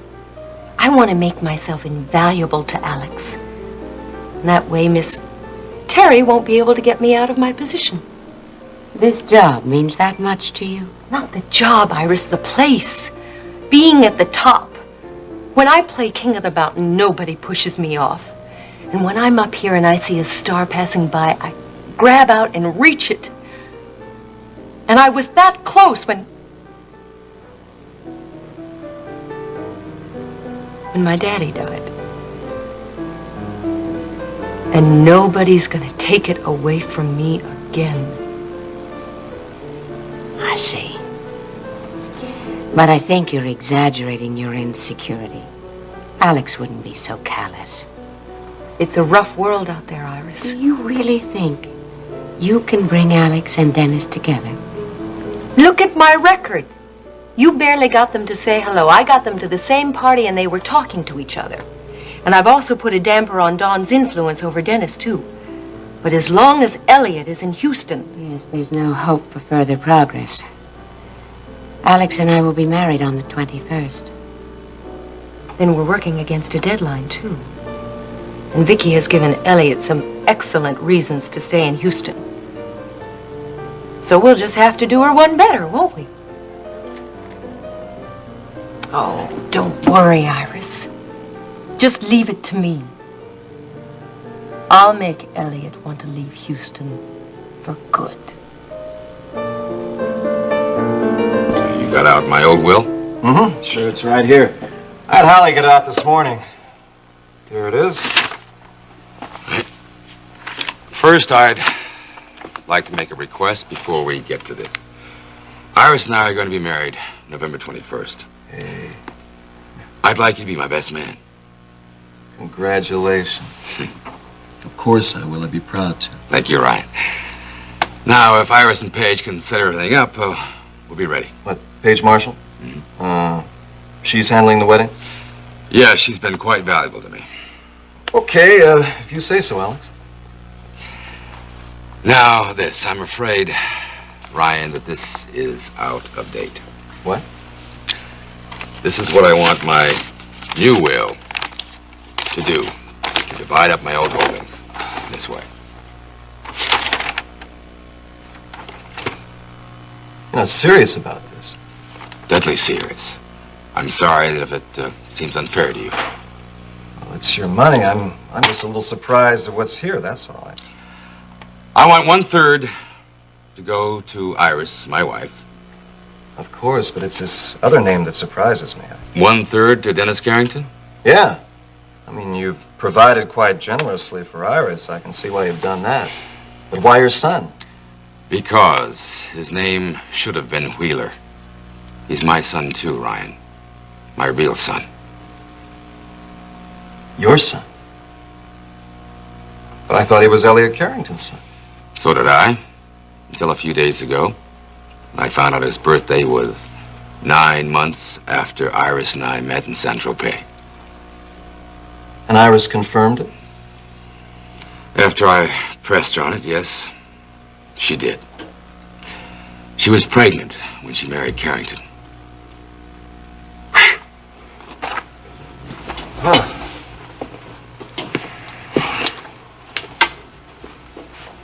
Look, does Dennis know about this?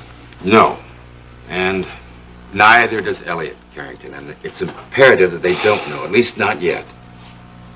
Oh, yeah, I can see why.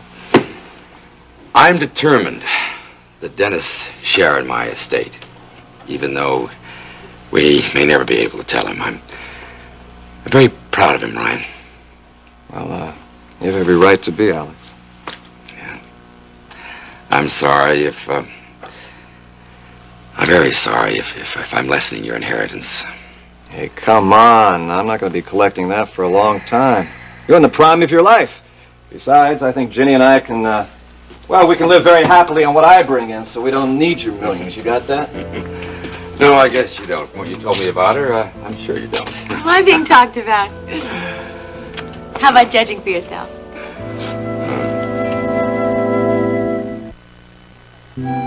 I missed you.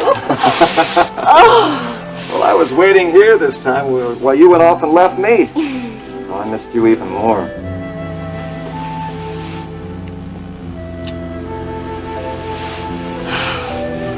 How was your trip, huh? Did you find your brother? Oh, yes. He's very depressed about everything that happened last year, but he sort of has a sign on him that says, "Don't tread on me," chip on his shoulder. But I think Courtney cheered him up a little bit. Not so quickly? Oh, we women have our ways of getting what we want. You certainly do. Come here.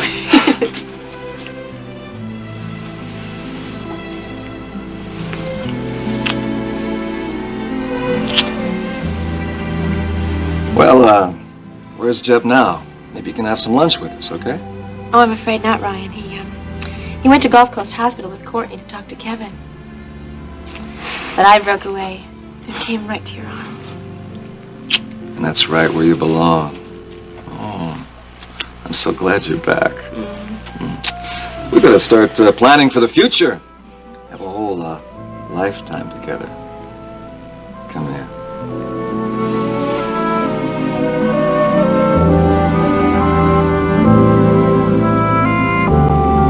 All right, Stryker. You're gonna hear this sooner or later. Honey, That marriage of ours has so many holes in it that even you wouldn't want it mended. It is over. It is finished. Now, Rena, I just Don't waste your refuse breath to listen. arguing with me, honey. It was wrong from the start. Kevin and I are hopelessly and completely mismatched. You wouldn't know a good time if it sat in his lap, and believe me, it has. You wouldn't know duty and responsibility if it came with an expensive label in it like one of your dresses. I'm sorry, honey, but that's the truth. All right. Maybe it is. Maybe I'm going to have to change that, but not with Kevin.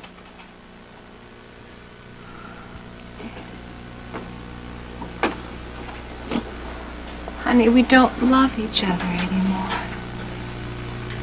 I don't love him. Kevin's never been able to love anything that didn't come wrapped in a hospital gown so he could open it up and see what made it tick. Now, that's just not fair. Honey, to I'm giving Kevin. him the benefit of the doubt. I don't think he even loves it. Loves what? Or is it who? I don't care what Kevin does anymore. I filed for a divorce. Well, then, it's gone that far? It's gone that far, Daddy. From now on, there's just going to be one man in my life. It's you. Oh, I guess I have to accept your divorce. As much as it pains me to do that. But there is one thing that I absolutely refuse to accept, and that's your swearing off men. Now, a lot of women in this country have gone through a divorce, and they haven't quit there. I'm a burnt child, Striker. Well, maybe that's because the wrong man was lighting the fire. Are you going to try to tell me that there's nobody out there who would be properly fitting for a thoroughbred? Think they're all happily married. I want you to be happily married before I check out of here for good. And by heaven, I want to see me a grandchild or two before that time comes as well.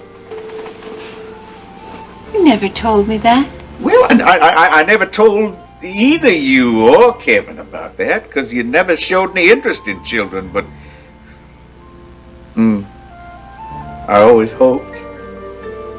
You know, there's nothing that can grow you up better than a cute little baby who depends absolutely on you for everything. So that's your master plan, huh? Well, you can call it that, but I want to see the third generation come in before I go out. Now, isn't there anybody on the horizon? Not even a silhouette. You sure? Not even Justin Marshall? Seems to me I remember you two always used to make sparks when you met. Still do. Only now it's from friction. Oh, can't you get along with anybody? Daddy, it's not my fault.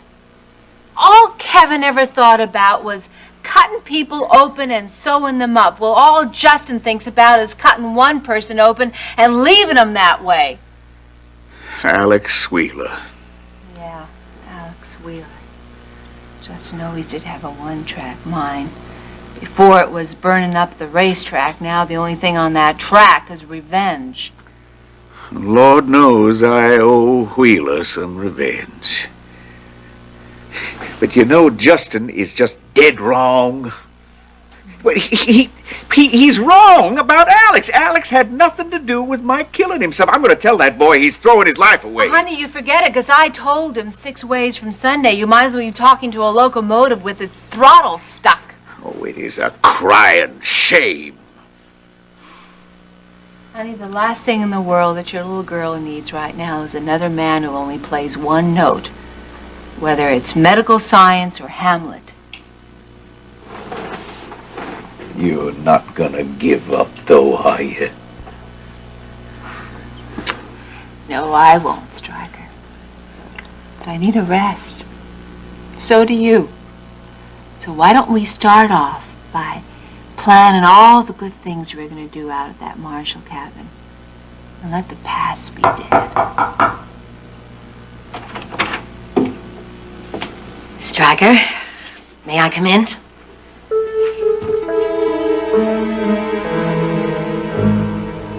Come in, Vicky.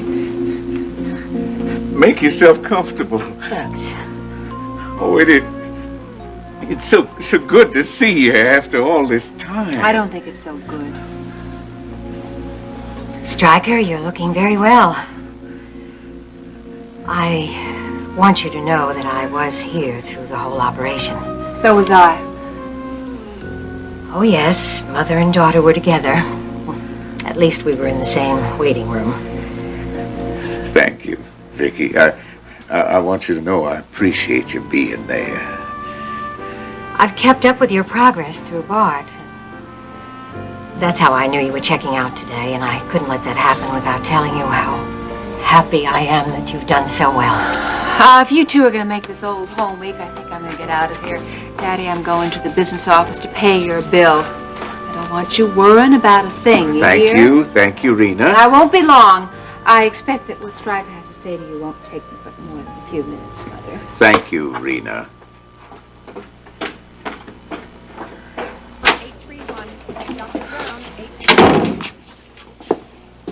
Well, Courtney Marshall.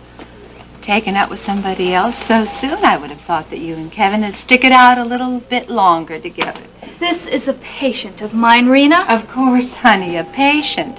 Is that the new code? Or can a doctor without a hospital or practice still pick up patients from the street? What is this? Oh, this is Rena Cook, mistress of the slant. And I'm too much of a lady to say who Courtney is mistress of or who. I've had just about enough of your rotten little jabs, Rena. I didn't put together this little meeting, darling. It's just my bad luck that I had to endure both dearest Mommy on her goodwill visit to Stryker and to run into you at the same time. If I didn't know better, I would have thought that you two had gotten together and planned it. I have a lot better ways of spending my day than standing here talking to you, Rena. Oh, and by the way, I hope to be joining Bart soon in a private practice. Well, that's his problem. He's old enough to know better. Bart knows a good doctor when he sees one. Oh, and for your information, this is Jenny's brother Jeb. I'm referring him to Kevin. Referring, huh? Well, you better watch out, honey, because Kevin and Courtney used to work together day and night. And when it comes to bedtime, who knows what happens in the minds that control the scalpel? Rena! Don't tell me I didn't warn you. Ta-ta! Dr. Melton, 4-4. Dr. Melton, 4-4. Is, everybody that outspoken? Oh, here in no, Texas? no. Rena is unique. But pay no attention to her. Kevin's divorcing her, and I can't wait. Yeah, well, it doesn't look like you guys have much in common, except for Dr. Cook. You really are looking very well, Stryker. Oh, thank you, Vicky. I really feel pretty good now. Well, you should have seen me right after the operation. Why, I didn't think you'd want me to come and visit, Stryker. I almost didn't come today. Well, since before the attack, you were so angry with me. angry? No, not angry. What then? Oh, confused. Hurt. Betrayed. Yeah, that too. You know, lying here, I've had a lot of time to think about our lives together and apart. Have you managed to make any sense of them? I can't. I think I have. You know, coming as close as I have to checking out, you don't see unimportant things. You have got to reach a kind of peace inside yourself. Have you? My own kind of peace, I guess.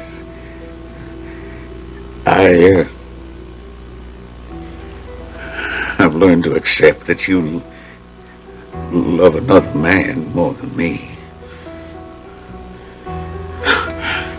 Oh, it still seems awful unfair after all the years I've loved you.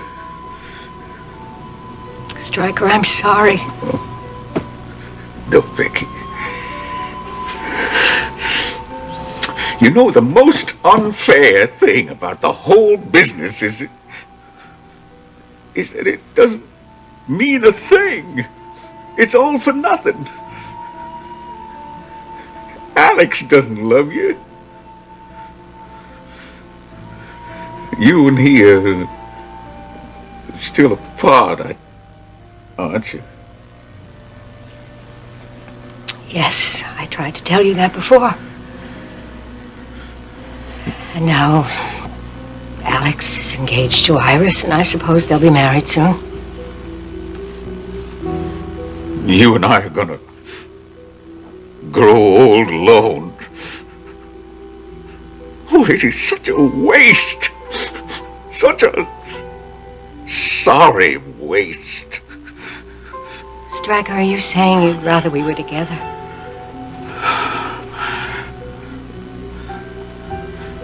No, I couldn't manage that now. Even though they gave me a new heart, it isn't as large as that. I guess I'm not a big enough man to forget. Or a small enough man to be satisfied with only a part of you, knowing you're still in love with somebody else. Always will be. You know, I would change that if I could. But you can't, can you? No, I can't. Well, guess there's no future for us then. But I will try to be your friend. And Vicky, if you ever need me, If I ever need you, it's funny. Alex used almost those exact same words when he said goodbye to me. I mean them, Vicky.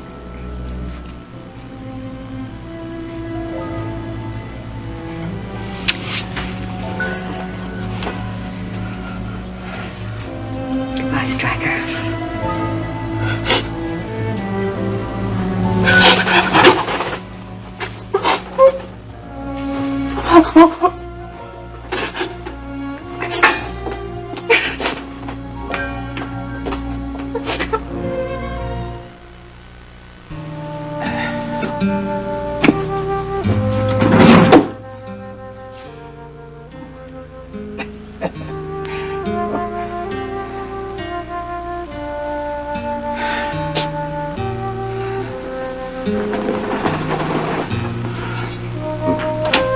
Daddy? I just passed Vicky in the hall. She looked like a whipped dog. That's just the way to take care of her, honey. Now listen, I don't want to hear another unkind word about your mother, you hear me? You did tell her it was over, didn't you? Yes, I told her. Alex first and then me. I don't want to hear you kicking her when she's down. Honey, I don't think she's all that far down. She's still got KVIK and all those other TV stations. The Victory Network. How hollow that must all sound to her now. You know, I can remember like it was yesterday the pride she felt when she named them. From what I understand, she wouldn't have had any of it had you not backed her. Where'd you hear that? Ryan Connor. It's true that you own a big chunk of Victory Network, isn't it, Daddy? Yes, it's true. But it was Vicky's hard work and determination which turned that stock into something worthwhile. Well, it's worth a lot now, isn't it? It's a major part of your inheritance, young lady. You owe that all to Vicky. Now, don't you ever forget it. I never forget what I owe people, Stryker. What gave you this sudden interest in family finances, anyway? Oh, come on. Let's get out of this blasted hospital. I feel like I spent half my life here. Hey, don't you be in such a hurry. Stryker, what did you say? You wanted me to be more responsible. Well, that was a different kind of responsibility then. Oh, I know. A husband and 4 or 5 kids crawling around the floor. Well, not just yet, anyway, but you know, honey, I feel like such a fool when all of my friends start talking about board meetings and proxy votes and what have you. You want to get involved in all that? Why not? I'm not dumb, you know. I never said you were, but... But you don't think that I have the brains to sit on the Victory Network board for you, do you? That's it, isn't it? Well, honey, you can't go to those board meetings, and this is the perfect opportunity for me to start taking on more responsibility. You really want to take my place in the Victory Network board? Yes, I do, Daddy. It doesn't have to be right now. Come on, let's get all of your things together. I'm going to drive you out to that peaceful, quiet Marshall cabin. Kate's expecting us today. You know, darling, I am so proud of you.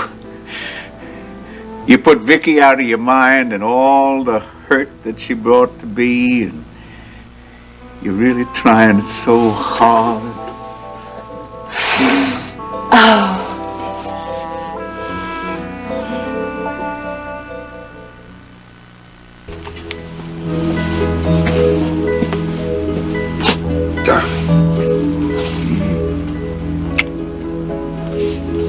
Well, now, that wasn't a very feeling kiss. That was a wait until the divorce kiss. That was what you wanted, wasn't it? I see. You're still angry about having to wait. Not angry. Just impatient. Lonely. I understand, Courtney, but I'm sorry. I know, but until the divorce, we have to keep our minds on our work. Only I can't do that, Kevin, because I don't have my work anymore. I don't even have you. Now, Courtney, please. All right. I do have one patient. Let me get him.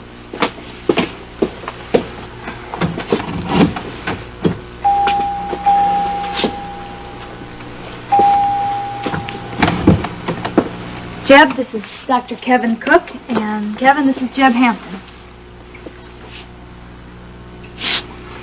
Jeb, I'm very pleased to meet you. I've heard a great deal about you from Courtney. Yeah, well, Courtney's told me a lot about you, too. Yes. Well, I understand you're here for some tests for your heart. I'm here because Courtney here can twist an arm better than anyone I met. Aside from that, I don't know why I'm here. Well, I'd assume you want to get well, live a normal life. Yeah, well, you assume too much then, because my life has never been normal. Of course, that's always been my choice. I admit I've messed up everything I've done, but that's my mess. And I guess I will decide whether or not I want to live my messed up life or not, whether it's worth keeping. Jeb, it is. Well, that's easy for you to say. That's the doctor talking in you. No matter how crippled somebody is on the inside or outside, a life is always worth keeping, right? But that is easy for you to say because you're not the one that's crippled. It's not always easy for us to say, Jeb. But then again, you're not really a cripple, are you? Not on the outside. Jeb, we did agree on one step at a time, didn't we? Yeah. Well, this is the first step. I'm not at practice at Gulf Coast anymore, so I brought you to introduce you to Kevin. Tomorrow he can start on the diagnostic test you'll need. That's the second step. From there, we'll just have to wait and see what happens. All right. I made a deal with you. I'll live up to it. What's it gonna cost me? A little time, maybe a little discomfort. So I'll stick with you for a day or two.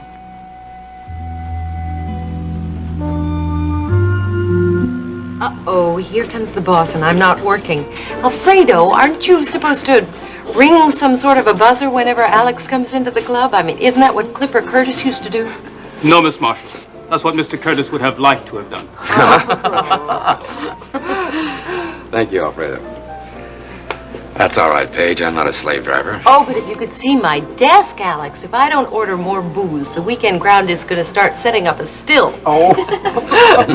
You wouldn't believe the deadbeats that Clipper never collected from. One guy has a bar tab here that'd reach from here to the moon. So please, sit down. Enjoy. Well, if things are in that much disarray... Oh, they're worse, Alex. Believe me. So, once more into the breach, dear friends. Thank you for a little talk, Paige. It was most helpful. Very good to be of service, Iris. Alex, Iris, everyone, have a nice day. Bye, Paige. Ginny, I'd like you to meet Iris Carrington. Iris, this is a very special friend of mine, Ginny Marshall. I'm very happy to meet you, Timmy. Same here, Iris.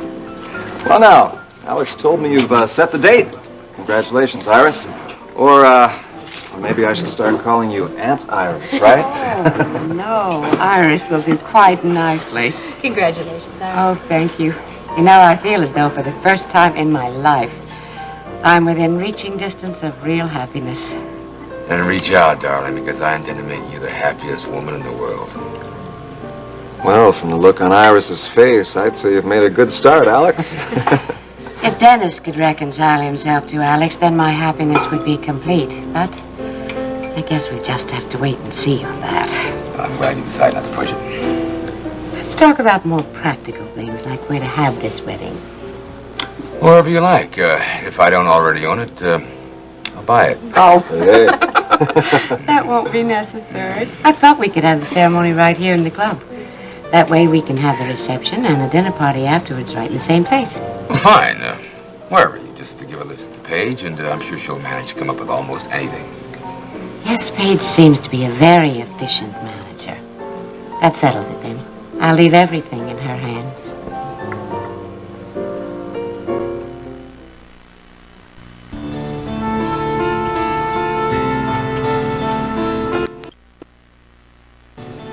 Hello, Elliot.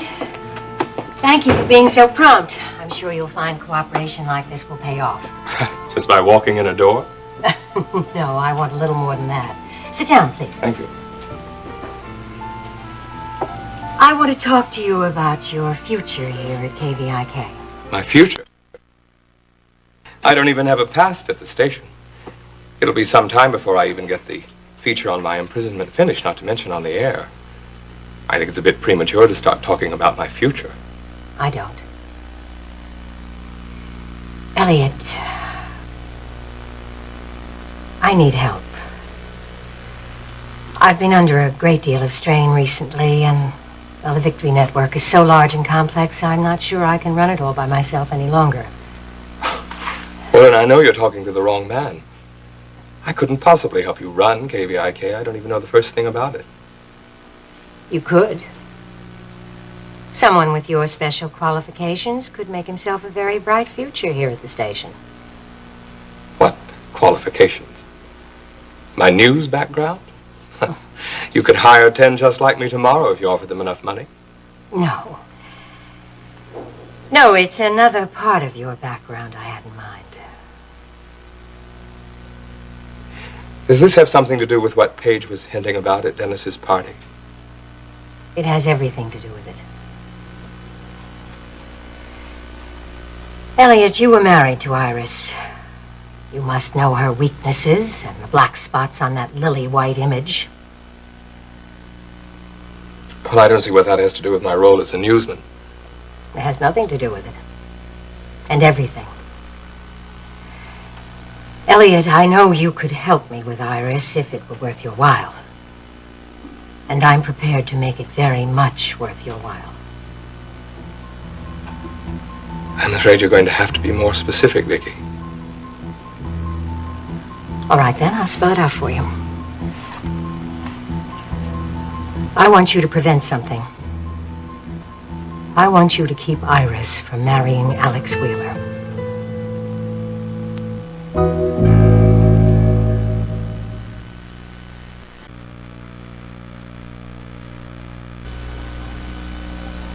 I can't live my life like this any longer.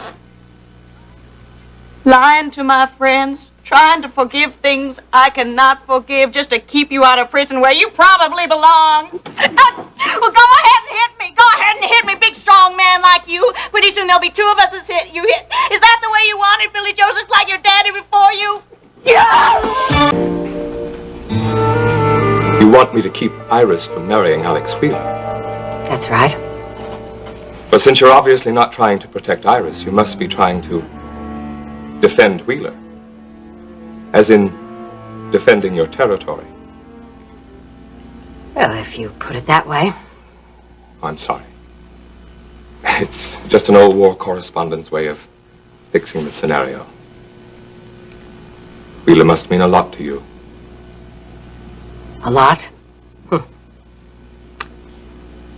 Everything. 20 years ago, I left my family for him. I get the feeling this is all a well-kept secret. It was.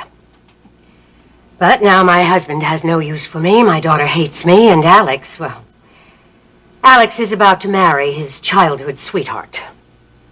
Childhood sweetheart? Oh, well, not literally. They weren't children together, just very young. I don't understand. How young? What are you talking about?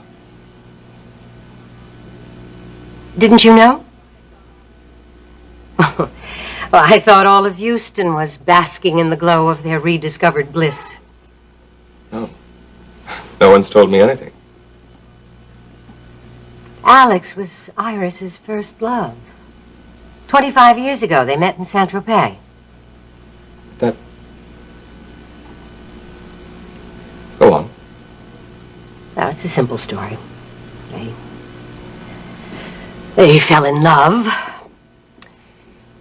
He was poor, so he left her to go and find his fortune. And he did. Oh, yes. He did. And now he wants to lay everything at her feet. Never mind that I've loved him. I helped him through his struggles, his loneliness. He just said goodbye, Vicky, and that was supposed to be that. Well, it's got to be more than that. Doesn't make any sense to me. I was the one that was there when he had real needs. Now he wants to retreat into some silly memory. Well, I won't let it happen. I won't. But then they had to have met just before she and I were married. No, it can't be. She never mentioned him. Never. Well, that is strange. Because she must have still loved Alex. She told me herself. She said she never forgot him.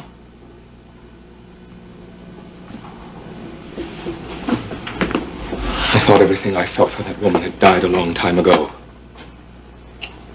She really brought the image of another man to our wedding bed. It can't be. I don't believe you. She lied to you.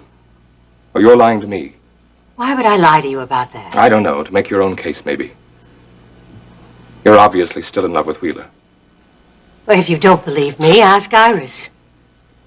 I will. So that was all you wanted to hire me for?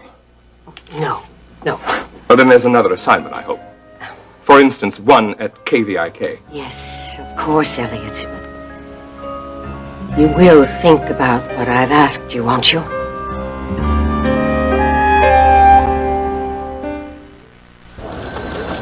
He is a foul ball, Sam. Justin, I am not going to go round and round with you all day about Clipper Curtis. I've hired him, and there's nothing you can do about Just that. make sure he stays right out of my way. Children, do you have a minute? Sam, you know Elliot. Justin, this is Elliot Carrington.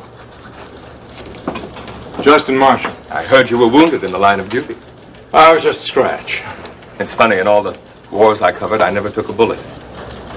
Well, then welcome to the front lines. You two have met? Sam told me about Elliot. Oh, then you know you'll be working on the news together. Congratulations on your promotion, Justin. You've certainly outgrew sports very quickly. Thank you, Vicky, for the promotion. I never would have agreed to the transfer if I'd known that Sam was replacing me with a blackmailing opportunist. You must remember that for a newsman, our superstar has a low threshold of objectivity. No, just a low tolerance for idiots. Oh, Sam, who have you hired? Well, pending your approval, I've hired Clipper Curtis. He's a natural for the job. I thought he had a job. Tell Vicky about Clipper's employment record. Alex fired Clipper after the shootout in the World Building Garage. Fired? A misunderstanding. Whatever else I feel about Alex Wheeler, he had every right to fire the bum. Vicky, you know all about this. Curtis had a videotape, and it not only proved that he was taping conversations on the job, but also that he was mixed up in the blackmailing of the late Colonel Hassin. Quite a boy, your Clipper. Who made you Harris County District Attorney? Both the DA and the police have accepted Clipper's explanation. I don't see where you get off judging him more harshly than the law does. If the law says he's innocent, then where do you come in saying he's guilty? Vicky, this guy is the bottom of the barrel. All right, just hold on a moment. Sam, why don't you explain why you want to hire Clipper Curtis? Because he knows the business a lot better than some other sports stars we've hired. He's an ex-Oiler. The people know him and remember him sympathetically. You can fool some of the people some of the time. He's a lot better than the last turkey we had filling the job.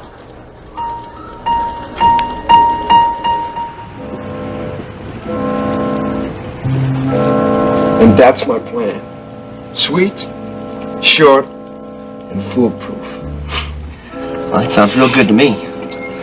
I could never thought of a plan that good. Well, it's my football background. The game teaches you strategic thinking. Besides, I've been around big shot executives the last few years, and I've learned the one secret they all share: ruthlessness. You want something, you take it. Any way you want to. That's what I believe, too. That how Alex Wheeler got to be such a big shot? Alex? I don't know. He had already made it so big when I started at the club. I think he trimmed his sails a little, I suppose. Then that Carrington dame comes along and turns him into a regular old softy. But is he going to be grateful to me when I save him for his little bride? I like the part about that Marshall guy, especially. I don't like him very much. Justin Marshall? You don't like Justin Marshall, Billy Joe? Well, he's my ticket back to the top of the world. Don't knock old Justin. Only one thing is, though, this type of plan, there's so many things that could just go wrong, Hey, I know that. It's all covered. Nothing left to chance. Yeah? Well, one thing is you got to get real close to Marshall. And last I saw, he was on your case bad. Covered. Just like I said. I got myself a job at KVIK. Elbow to elbow with the guy. And I took over his job when he left to go from the sports to the news. Yeah, but close ain't necessarily no cigar. I mean, what if he won't talk to you? He will. And I'll say exactly what he wants to hear. That always works like a charm. I'll flatter him. I'll act real humble and ask for his expert advice. And then best of all, I'll tell him everything he's ever wanted to know about what a bad character Alex Wheeler is. He'll love it. I'll have him eating right out of the palm of my hand. That'll do it, huh? Oh, you gotta understand. I mean, he's crazy. He's got this revenge thing going about Wheeler. Terry told me about how much he hates the guy. Yes, sir, he'll believe anything I want to tell him. And that, my boy, is how we're gonna get our pigeon to the scene of the crime. When they hear the shot and see Justin, everybody who knows him will add things up exactly the way I want it. Yeah, that's another little problem. I mean, I didn't tell you, but I'm on parole. And I can't go buy no rifle. No way. No sweat. I'll buy your rifle. Can you shoot? Who, me? Well, yeah, I'm a great shot. Yeah? In for armed robbery? No. See, I knocked over this car and it caught me. Are you sure you ever fired a gun? Of course I fired a gun. I'm a good shot. Rabbits, huh? And deer, and I almost shot me a teacher once. But, it was out of season, huh? What? Never mind, Ryan. I know you're tough. Now listen, I'll stop by and pick up the rifle so you can start practicing as soon as possible. Holy, I gotta go. I'm gonna be late. I wanna stop off and see Nita before I go off to work, you know? And then I won't have too much time to spend with her, because, well, if I'm late, that Marshall broad will just tear up my time card. She runs a tight ship, huh? Well, let's just say she don't have the same generous spirit as you, boss. Well, once my plan goes through, you'll have a job for life. Well, that's a start, but for this kind of risk, I'll be expecting a little more than a chance to grow old sweating for nickels. I'm late. We'll have to talk about that a little bit later on. Well, this confirms the earlier tests. Mother and baby are both in excellent shape. No damage done. You're a lucky girl, Nita. Well, if I'm so lucky, what am I still doing in this hospital bed? Oh, and Maggie closing the restaurant just to hold my hand. But I thank God my baby's not hurt. And I thank you, Dr. Walker. Nita, you were lucky this time. But I have to caution you. If you'd sustained this fall later in your pregnancy, or if it happens again, it could be very bad for you and the child both. The larger the fetus, the less able your own body is to protect it from the impact of a fall or getting hit or... Well, it's not going to happen again, ever. I mean, I just got sick. I got sick and dizzy and I fell. Well, I'm sure not going to make a habit of it. We're going to see that it's not going to happen again. We're going to see that you don't have to use those stairs anymore. Well, Maggie, then where will I stay? Downstairs. That old storage room. It's plenty big enough, and I'll clear it out and scrub it down and move you right in. That is, if that husband of yours will go along with it. Maggie, you don't have to worry about that. See, I've already made up my mind. I'm telling Billy Joe to move out. It's over between us. Well, honey, you seem to have made your mind up. Are you sure? Yeah, I'm sure. This time I'm sure. You see, I don't want him around my baby. I can't have that. Nita, have you told Billy Joe this? No, not yet. Well, I think it might be a good idea if you told him here. I've heard about his temper. Tell him while you're here in the hospital. That way he won't be able to hurt you. He wouldn't dare try anything with all of us around. But he wouldn't.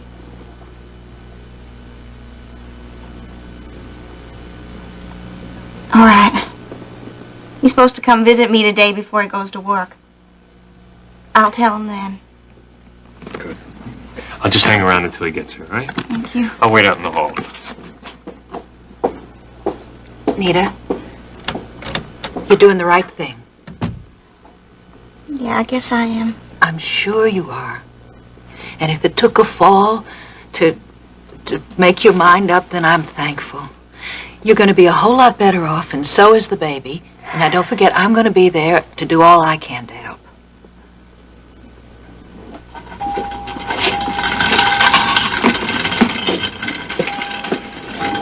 Wait. Bart, how are you? Oh, overworked, but loving every minute. How about you? I'm fine. Oh, Dr. Bart Walker, meet Jeb Hampton. Call me Jeb. Jeb? Jeb's my first private patient. After I've cured him, I'm going to have him bronzed. So, does that mean you're in private practice? Nobody told me. If you mean do I have my own office, etc., no. Jeb's sort of family. So you're still in limbo? Yeah, I guess. And how about you? Have you gotten your own private practice launched? I have. I'm just here visiting someone who needed hospitalization.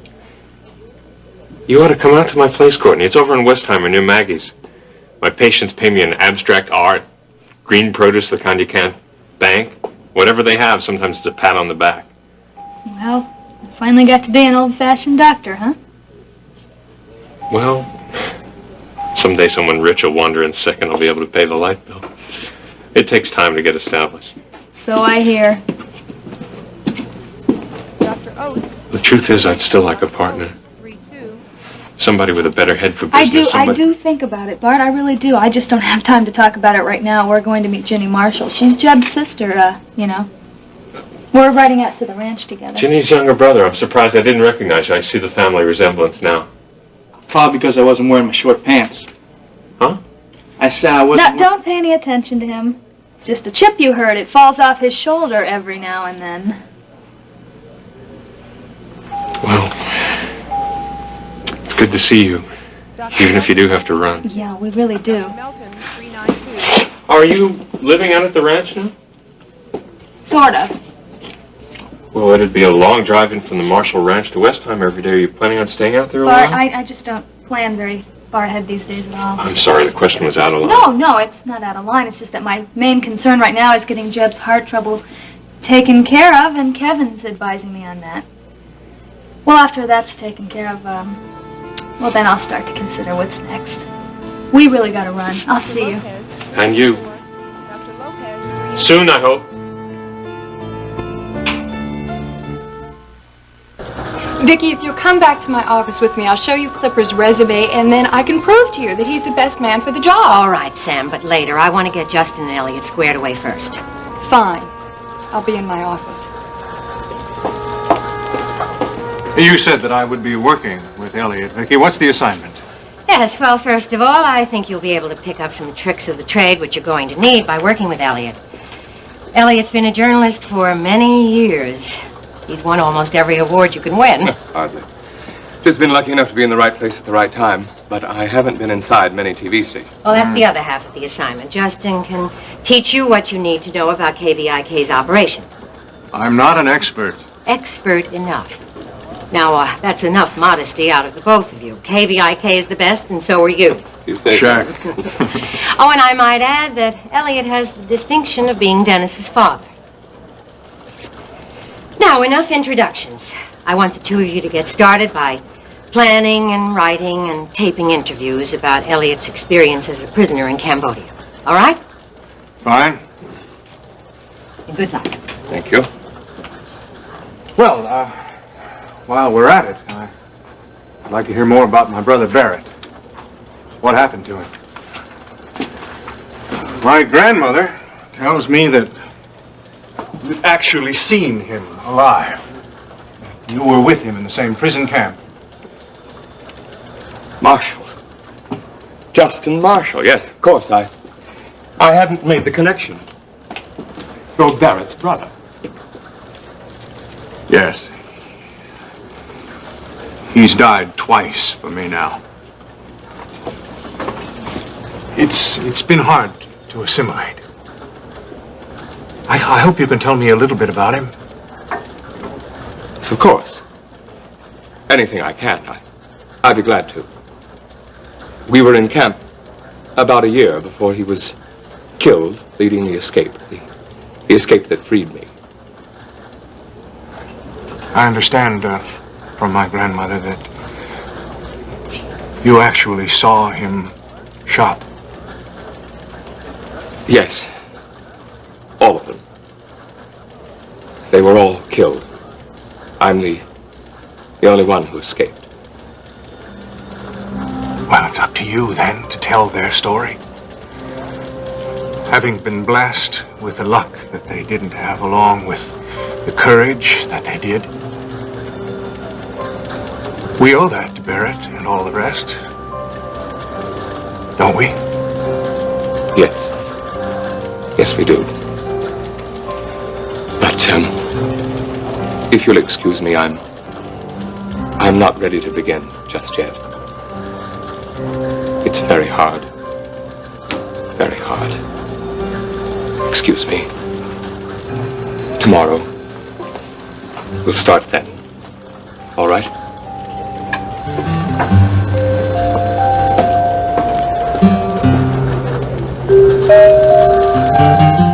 Now, Nita, you get your rest. And don't let Billy Joe upset you now, you hear? You just speak your business and send him on his way. And don't put up with any of that temper or any of that whining. Now, you promise me? Okay. I promise. Good. Now, you take your rest, and I'll be here to bring you home tomorrow. Thanks, Maggie. Thanks for everything. Will you just rest now, honey? Oh, Maggie, could you do a favor for me? Just one more. Well, of course, honey. What? Could you ask Elaine if she could come visit me? I just want to talk to her. I'll be glad to, honey. I know you two got to be real good friends this past summer. Yeah, real good friends. Nita, you want me to stay on a few minutes longer? No, Maggie. I want to talk to Billy Joe alone.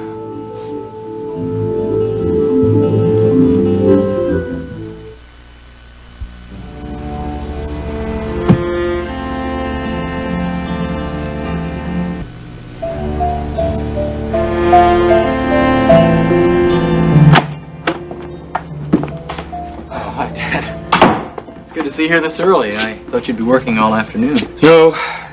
I mean, I suppose I should be, but it's harder than I expected to get started. Well, I guess it's different than print journalism. Oh, it's not that. It's emotional demand is what I'm talking about. My first assignment is to talk about the Cambodian prison, just like that, just like I was describing a day at the races or something. Well, it's not like that. It's not a thing I can talk about easily. That's what I discovered today. Yeah, really. Hey, listen, Dad, People who work there can't know, can't understand. When I try to talk about it, it's like I'm back there again, back in the middle of that hell. How can anyone who wasn't there understand that? I can't start by trying to tell strangers about it. That's why I came to see you. I thought, since you know me and love me, maybe I can tell you something about it and take the edge off the telling. You understand? Would that be okay? Well, yeah, sure, Dad, but listen, can I wait till later? What? Well, I mean, I don't have time right now. It's Dawn. I've got to go see her. Something happened. We got into an argument. And now I've got to make her understand something. Where is she? That's just it. She went out to the ranch a few hours ago, and I called her, but she wouldn't take my call. Look, would you mind watching the gallery for a while?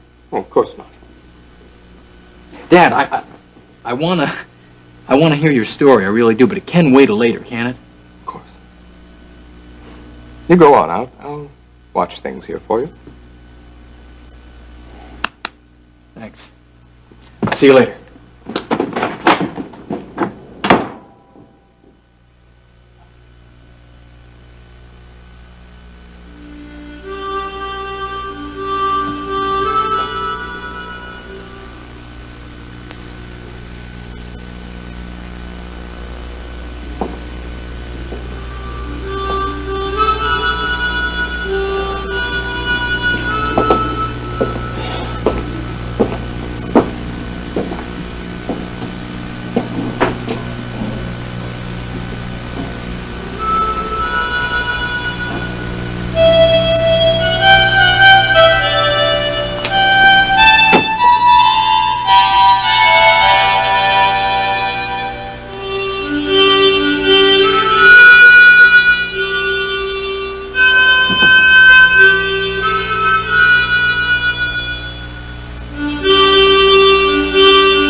Hi.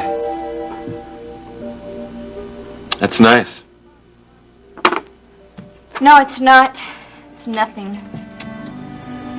Well, I thought it was nice. Self-therapy, that's all. It's not working either. Which reminds me, why aren't you? What? Working. Oh, I mean, you've become a stranger out here since you took that job in town. yeah, I have, haven't I? Well, I didn't mean to. So what brings you out here in the middle of a workday? Do I have to have a reason to come home? Should I have applied for a visa or something? I didn't mean that. I'm sorry. I guess I've just been a little edgy with everybody. What comes out of my mouth isn't necessarily what I mean to say. That's all right. You don't have to apologize. I know it's been a rough time. So why are you here? I mean, did you just come to visit, or? No, not exactly. Well, I came because of you.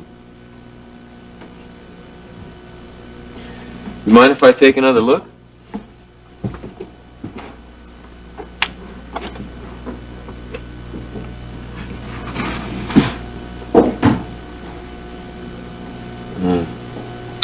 Yeah, that is nice. And it's nice to see you painting again. That's something you haven't done for a long time. No. I lost the motivation somewhere. Back around the time Daddy died. Seems like nothing's gone quite right since then. You know, it's strange. It's like all my insulation fell away. I've just been taking whatever the outside world wanted to dish out. But that's all gonna change now. Yeah? How? Well, I'm no longer as concerned with the outside world. Now I'm more involved in my own inner vision. That's your, inner vision? It's my memory of what happened that night at the gallery. It's called A Study in Darkness, Fear, and Pain. Do you like the title? Yeah, I guess. You know, when I saw you at Dennis's party the other night, I thought you looked... Well, I thought, I was hoping that you were coming out of it, you know? Yeah, well, I tried to, Ricky. That's why I went. But when I went back to the gallery this morning, I was just hurt again. You saying that that guy was there? Oh, no. No, it wasn't the attacker. It was Dennis. Dennis hit you? No, no. Although I think it would have been better than what he did.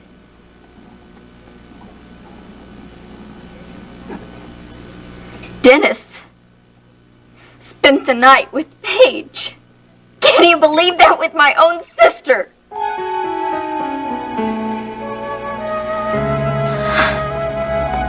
There.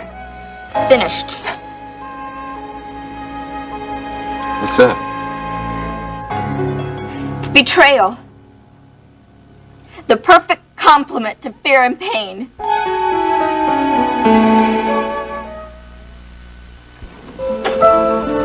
Look, I'm sorry. You don't have to listen to an hysterical woman. I am listening, and you're not hysterical. Okay, a whining woman then. But I'm not going to whine anymore.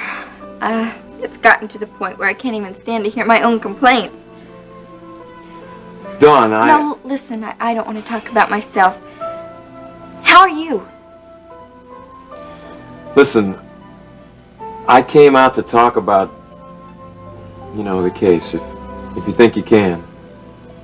The case? My case? Ricky, did the police find out something? No. Oh. But the reason they haven't And won't, maybe, is that the guy who did it seems to have fixed himself an airtight alibi. Ricky, do you know who it is? Well, how could he have an airtight alibi? Look, understand that I'm not absolutely sure. I don't even have any evidence. But I've been in police work long enough to know that, well, I know a lie when I hear one. One thing I'm sure of is that Billy Joe Wright wasn't at work the night you were attacked. Ricky, you think that Billy Joe was the one who attacked me?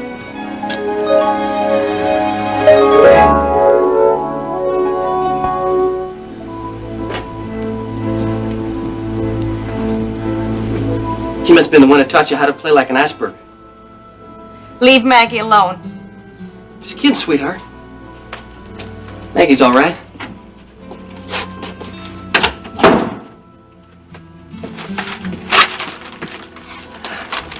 You okay? Yeah, I'm okay. And how's Junior doing? Kind of touchy there, ain't you?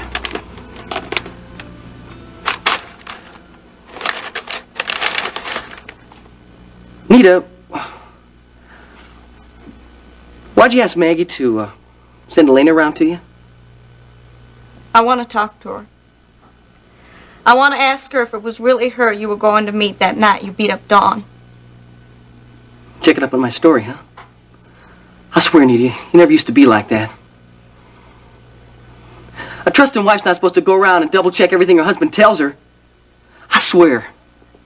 You never were like that till Maggie Decker got a hold of you. Yeah, well, you're not who you used to be either. Those eyes. They're not the same eyes. They're still my eyes. And you're my wife. And I don't like it when you go Not checking... anymore. Not anymore what? I'm not going to be your wife anymore. What the hell are you saying? You heard me. I don't think I did. No, I don't think I heard you Then right. you hear me now. I want you to pack up your bags, and I want you to move out of Maggie's by the time I get back there. Do you hear me? And you better not make any trouble. Honey, you're talking crazy, you know that? I mean, you gotta be talking really crazy. You can't mean what you're saying. I know you're all upset and everything after falling down the stairs and all, and I know you're mad at me because I got drunk and I was meeting with Elena. But honey, come on, you can't really mean this. Come on, you can't really want to split up with me. You waited 3 long years so we can get back together again. 3 long years, honey. I know you don't mean to go breaking us apart now. Well, maybe I wish it was different, but it isn't. I mean what I say. But you can't. Not with the baby, huh? The baby, Nita. I'm talking about the baby. I'm talking about my baby. He's my baby too, Nita. And he needs his daddy. He needs a chance. What kind of chance is he gonna have with a daddy like you?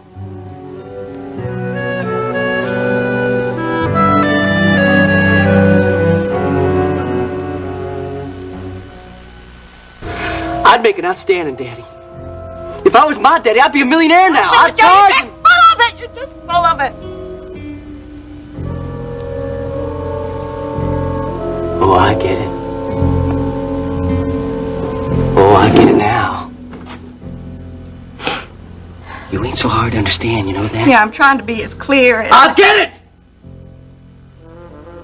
I bet you think that big cop Decker would make just a dandy daddy for my baby. My kid, Nita, mine!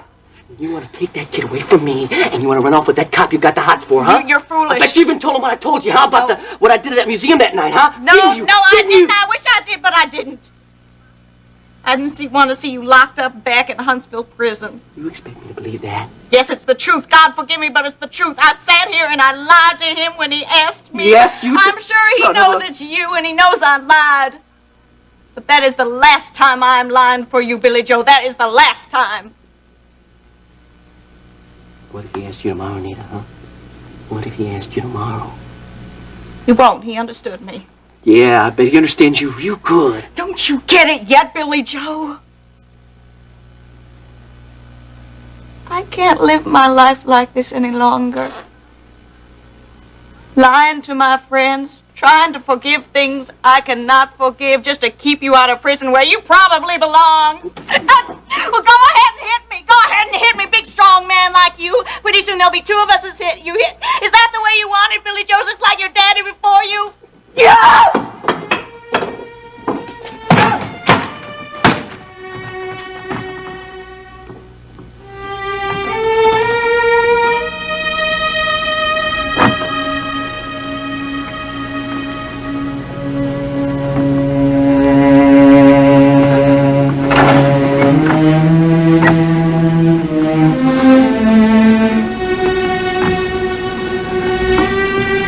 Nita? Please.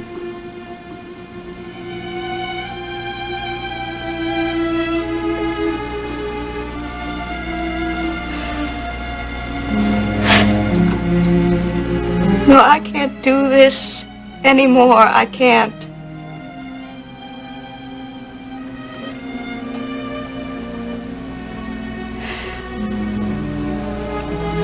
Would you please go? Would you leave me in peace? Leave me and my baby in peace.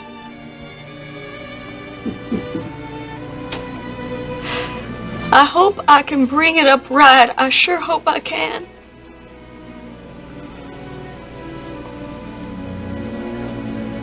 But you are not gonna do to my baby what your daddy has done to you.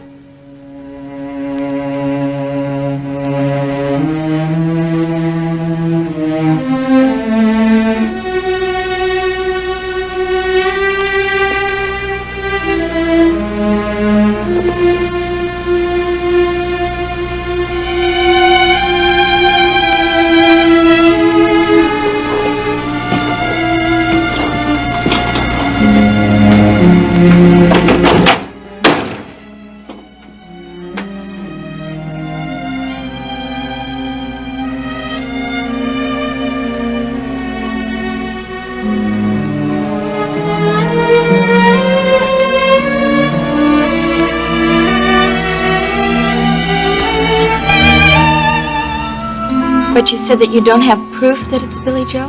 No. The way things are, I doubt we'll ever get any. Oh, I just wish I'd have been able to see something that night. Was it all right that I told you? I didn't know whether I should. I just thought you had a right to know, so you'd be able to be on your guard a little. Yeah, it was all right for you to tell me. In a way, I think it's even better. How is it better? Well, because now I have a name and a face to put on what happened to me. I think I'd been suspecting every man I saw. But now it's easier. Thank you, Ricky. Well, for your information, he knows I'd break him in half if he so much as looks at you. I don't think he'll ever try it again. You know, it's really nice having two real men like you and Max looking out for me. We're one big family, aren't we? The Marshalls. Most of us, anyway. And the Deckers. Yep, I guess we are that. Family's a good thing to have, all right. I'd be lost without it. Well, none of us has to worry about that. There's nothing we wouldn't do for each other. Don't you know that? Yeah. Just like it's always been.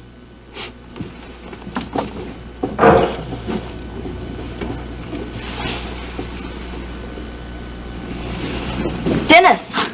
Well, well.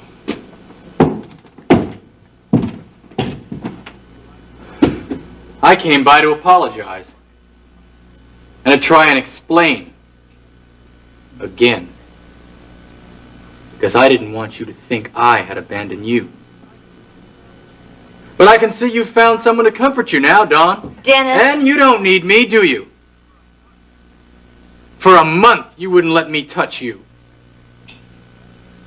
Well, looks as if I was the wrong person, doesn't it?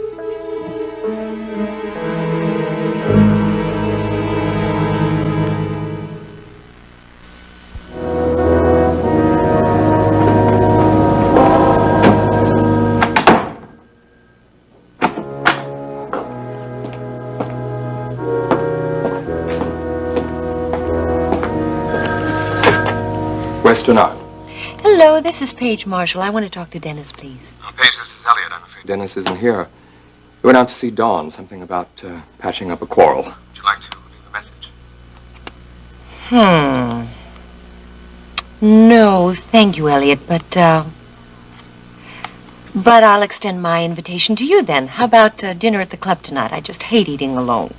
Well. And we have lots and lots to talk about. Yes, well, that's very kind, but Dennis did say he'd be back in time for a late supper with me, and I have something I need to talk to him about. Oh. Well, I hate saying no to a lovely young lady, but I can't leave my son in the lurch. Well, then leave him a note to join us. But, Elliot, I'd really rather talk to you alone first without Dennis.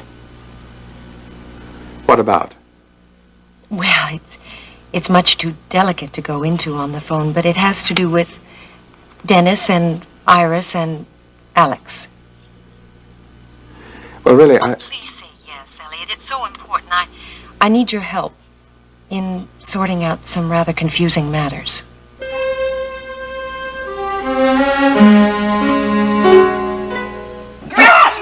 I wish I were dead. Alex, you're sorry I ever came from that hell, aren't you? And now you want to take from me the one thing that kept me alive? Never! Not my son! I need him. He's the only one who can understand what I had to do to survive. No! Dennis. Came by to apologize. To try and explain. Because I didn't want you to think I had abandoned you. But I can see you found someone to comfort you. And you don't need me. You don't need me. For a month, you wouldn't let me touch you. Guess I wasn't the right person. Oh, I don't believe this. Dennis, look, you're letting your mouth get ahead of your brain. Don's been jumpy ever since what happened at the gallery. You know that. Yeah, and what'd you do? Make it your business? Listen. I made it my business to try and find the sleazy punk who came after her.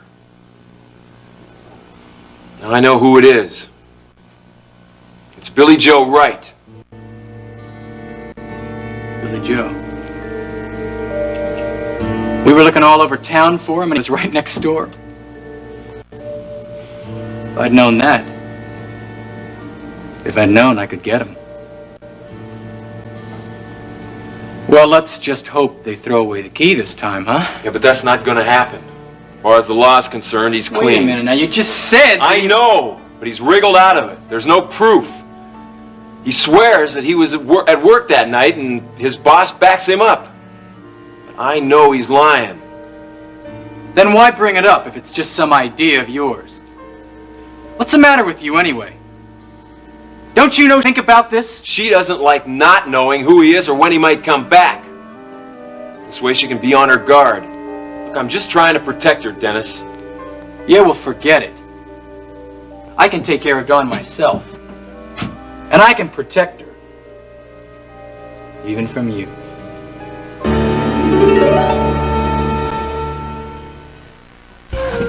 Stop it!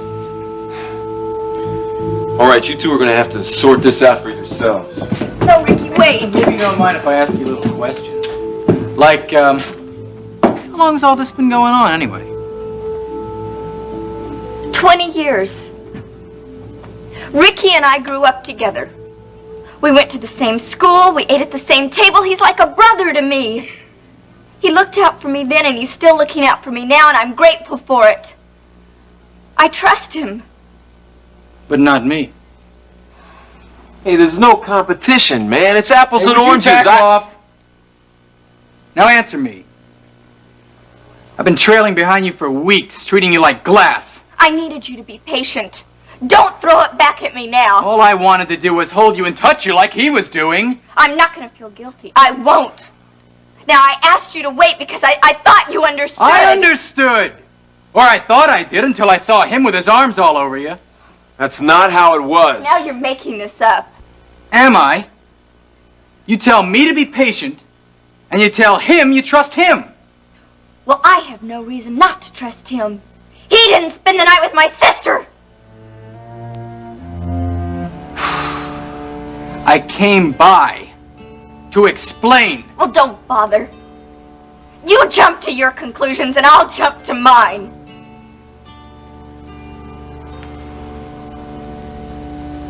Hey, look, this is no good. You're getting it all tangled up. Now, why don't you cool down? Just take one thing at a time. There's nothing else to say. If you want someone to hold, well, then you're welcome to Paige. She's much more agreeable than I am, so why don't you just go back to Houston and leave me alone?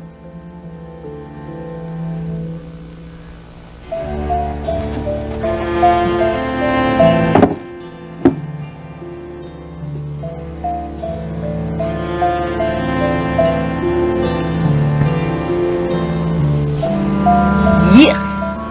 Leftovers. Well, C is for catch. Let's catch Ken. Oh, poor baby. How fleeting are the things of this world. Unless you hold on with both hands and you lost your grip, Clip. My chair. My goodness. Oh, my, Elliot, come in. Well, welcome to my lair. Thank you. I hope you're not busy. The barkeep said you'd be in your office. Oh, dear. I didn't mean to leave you to the tender mercies of Billy Joe. But I'd have met you at the bar if I'd known you'd come so early. Well, you seemed rather urgent on the phone.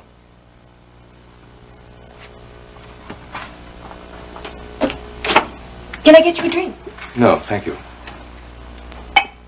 You wanted to talk? Yes.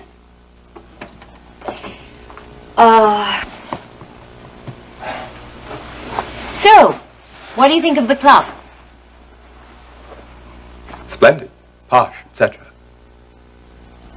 Now, what was it you wanted to know? Dennis? I left him a note. He'll join us for dinner later. Good. Oh, Elliot, I don't know how to begin. Allow me. You said it was about Dennis and Iris. And What? Alex Wheeler. Don't forget him. Oh, yes. Her new heartthrob. Oh, no, that's been throbbing for many years, I understand. Seems they met once upon a time, and when Iris flew back into Houston, they decided to take the fairy tale where they left off. Well, may they live happily ever after. Looks like they will. Seems the old flame was still pretty hot. I think I resent your implication. What? What is my implication? That Iris loved Alex Wheeler when we were married. Victoria Bellman seems to think the same thing. It doesn't surprise me. Iris has always revised the past as she sees fit. But it's nothing but romantic hindsight.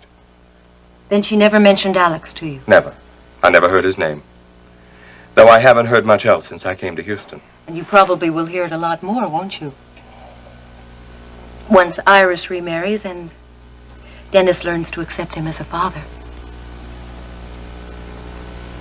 I am Dennis's father. That's really a fixed idea with you, isn't it?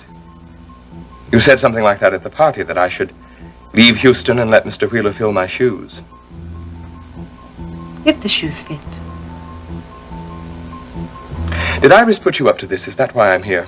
She wants me to be discreet and noble and step aside for the bridegroom. Well, you tell her it's not going to work. I'm staying. I love my son, and he loves me. And he understands me as only a son can. Now, you tell her that. Elliot, Iris doesn't even know you're here. I'm the one. I wanted to... Well, I guess we've broached the subject then, haven't we? Is Dennis your son?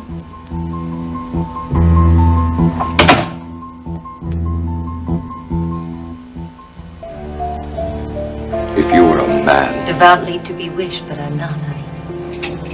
don't give me that leer. Oh, come on. Let's spare ourselves the melodrama, shall we? It was a simple question. Transparent. Because I care about Dennis. Transparent. You are completely irrational. Do you know that? But what did you expect? A little clucking of the tongue, a rueful handshake, and a hasty retreat? Don't you dare come any closer. Birds of a feather, you and my ex-wife. Is this her idea?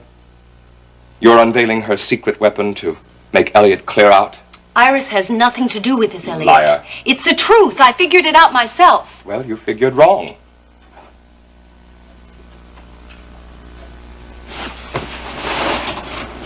All right. All right. I'm sorry. It was a mistake anybody could make. And probably will. Not if you keep your mouth shut. Cut out my tongue, Elliot. It still won't matter. The facts, as they say, speak for themselves. Dennis just turned 25. So? So, word is Iris and Alex met 25 years ago. Coincidence. Or another lie.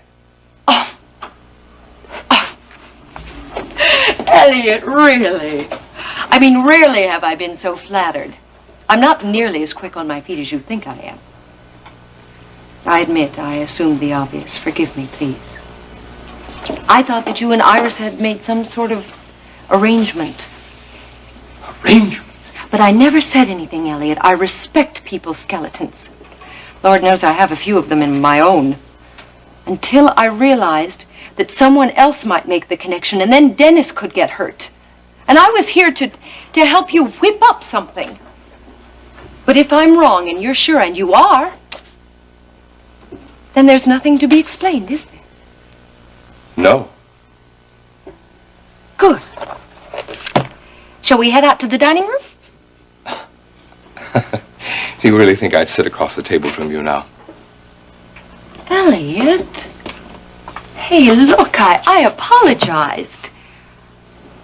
I just got my arithmetic wrong. It must have been 35 years instead. That's absurd. They'd have been in grade school. Oh, I don't know. I hardly asked Iris for dates. Well, perhaps it's time we did just that. Only to wipe that smirk off your face. No. I believe you. Where can I find Iris? I don't know. Please don't do this, Elliot. I think you do. With whom does she stay?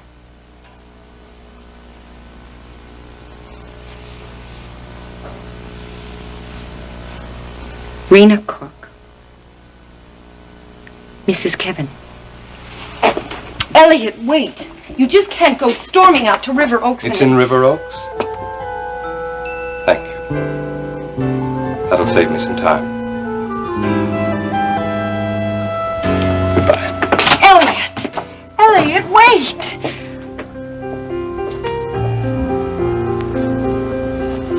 I'd give you the street address if you just waited. Toodaloo. Boy, I'd love to see Iris give you the send-off, honey. But really, 2 doting fathers is one too many, you understand. This way, Dennis will be crown prince of the top of the world. King Alex on his left, and on his right, Princess Paige.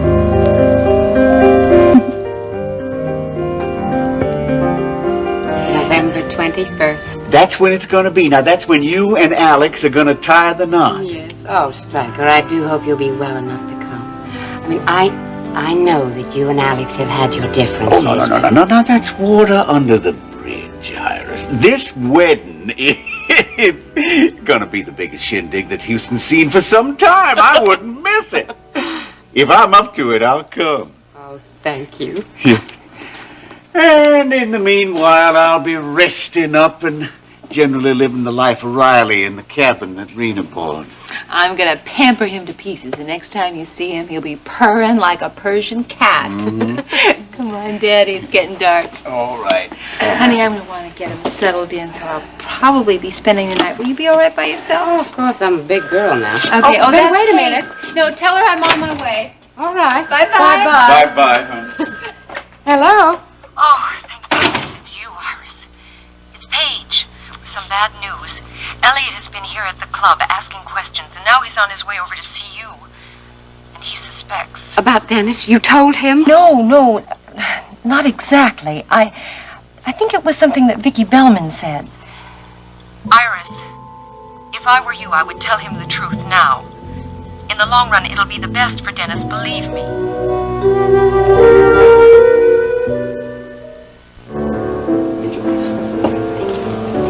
So you're the guy that beat up Dawn, huh? Hey, man, you got the wrong guy. You bashed her face in, and then you tore her clothes off and put your filthy hands all over her, and then you tried to throw her on the floor. Man, it wasn't me, I swear! If you had done much worse, your brains would have been all over that bar. Man, whoever told you this is lying, man. They're lying! You're just lucky, because I'm only gonna break your hands at the wrist and put a couple of scars on your face so you can remember me. It was Decker, man. It was Decker. That's who told you, right? What of it? Man, I'm telling you, if you believe him, you're as crazy as he is, man. You are, man. You're as crazy as he is. I'm telling you, he's lying. He lies like a rug. He doesn't have a reason to lie, not against you. Man, my wife! He's after my wife, man. That's what he's after, my wife. I'm telling you. Listen to me. Listen to me, man. He knows I got an alibi. He knows I got an alibi. But he just wants to get rid of me, man. He wants to be free and clear so he can fool around with my wife like he's been doing behind my back. I'm telling you, man, he's the kind of guy that's not happy with what he's got. He always wants what somebody else has, man. I'm telling you, be careful. Be careful, man. He's gonna come after Dawn. Man, he's not satisfied. I'd keep an eye on if I were you. He might just put his sights on Dawn. Dennis, good Lord, what are you doing? Honey, you are making a scene. Listen, do me a favor. I'll wring his neck later in some back alley. You all right? If I get the slightest bit of information that you did it, the slightest bit. Yeah, sure. I'll be waiting. Thanks, boss. It's all right, Max, please. It's just a misunderstanding. Don't be alarmed. Come on. Come on. Sit.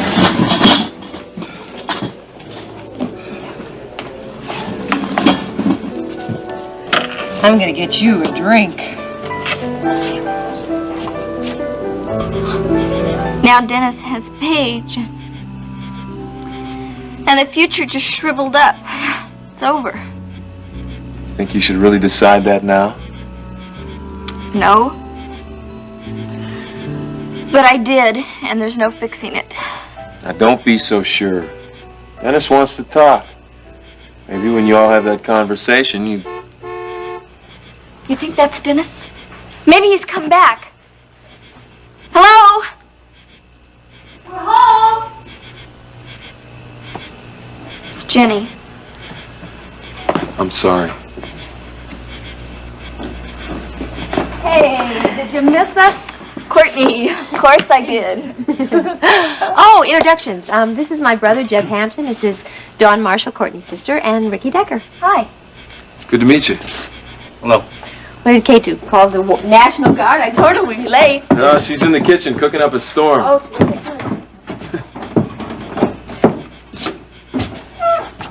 You paint her. Well, if you count barns and fences. No, Don's really the artist. It's all right if I... Oh, sure. Go ahead.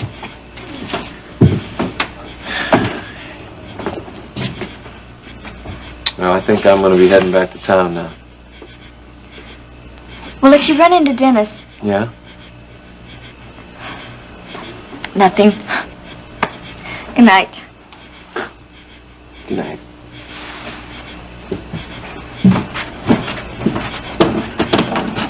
Ricky!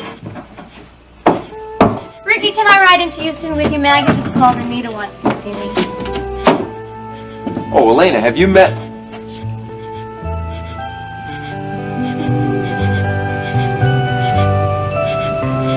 Jeb?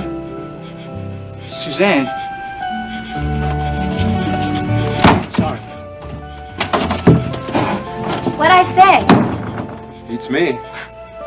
This is a strange one, huh? What'd I do? Well, come on, the bus is leaving. I want to see Nita again tonight myself.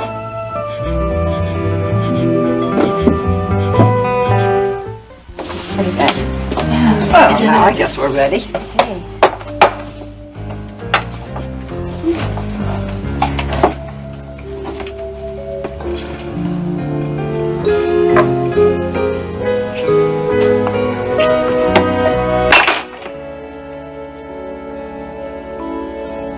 For what we are about to receive, may the Lord make us truly thankful. Amen. Pass the butter, quick. Hold your horses. Please. Please. Had a good flight, young man? Honey, not so much butter. Yes, ma'am? Wild horses wouldn't get me on an airplane. No, thank you. Don't ask me. No, if I can't go on foot or horseback, I'd just as soon stay at home. Can't you learn how to drive? Under protest. I'd rather hitchhike. Well, can't say I approve of that either. You name it, she disapproves of it. Courtney. Speaking of wild horses, if it hadn't been for Courtney, I don't think Jeb would have gotten on that airplane. He's a little bull-headed once in a while. Oh?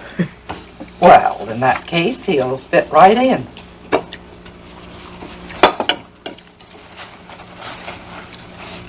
Jeb's having some tests run on his heart tomorrow. He's going to be Kevin's patient. You remember Dr. Kevin Cook? Courtney, pass the salad. Please. Well, you're welcome to stay here, young man, as long as you like. Thank you, ma'am. Max could use another ranch hand. You know, now that Ricky's working in town, Elena's shouldering the brunt of it. That girl, Elaine, she live around here? Yeah, the house between us and the stable. Why?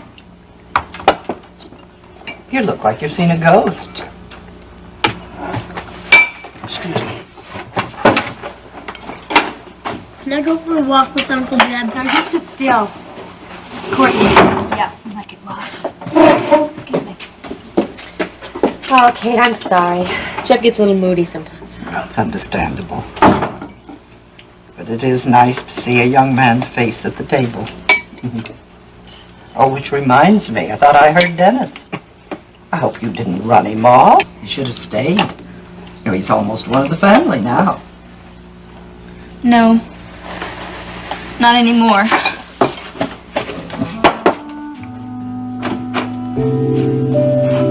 Gee, now it's just us again. Better eat up.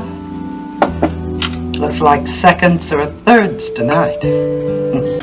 Da-da!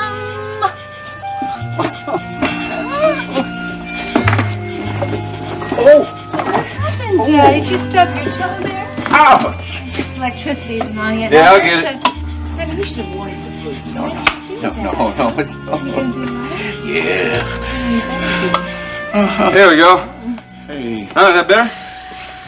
Be it ever so humble. What do you think of your little lodge, Daddy? Oh, it's... It's rustic, I know. But we can get things fixed up. Now, don't you change a thing. It reminds me of... What?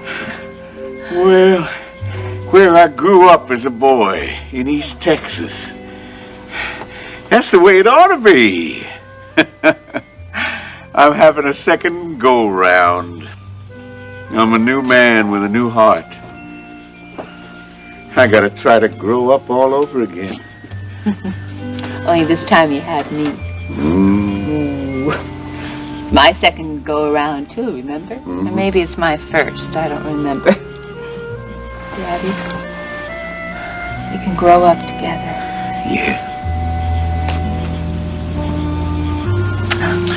Well, I almost forgot. Kate packed some supper for y'all. And you know, Kate, enough food to sink a ship. Oh, it's out of the truck. I'll go get it. Striker, you just rest, okay? Mm. And I'll go and fix something. Good. Thank you. Max? Yeah?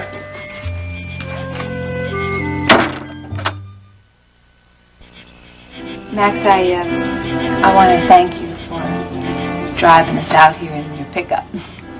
Well, I'm glad to do it. I don't think my car would have made it. Yeah.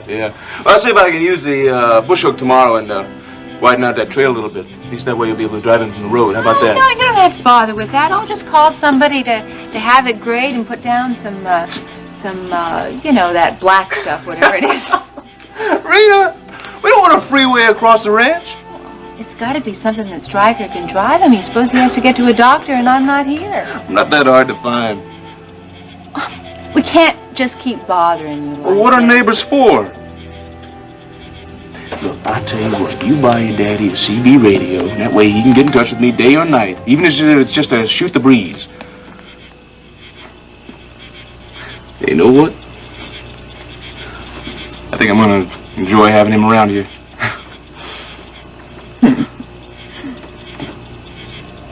What's the matter with you? You look like you just swallowed some chewing tobacco.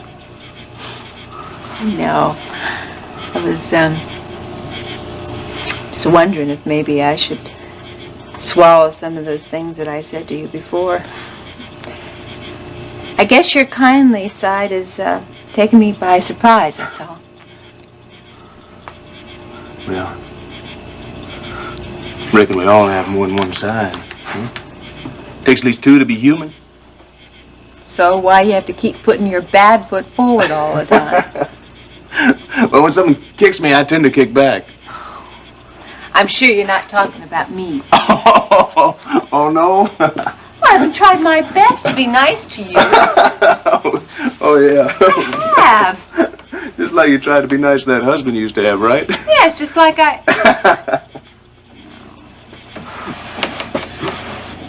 What is wrong with me?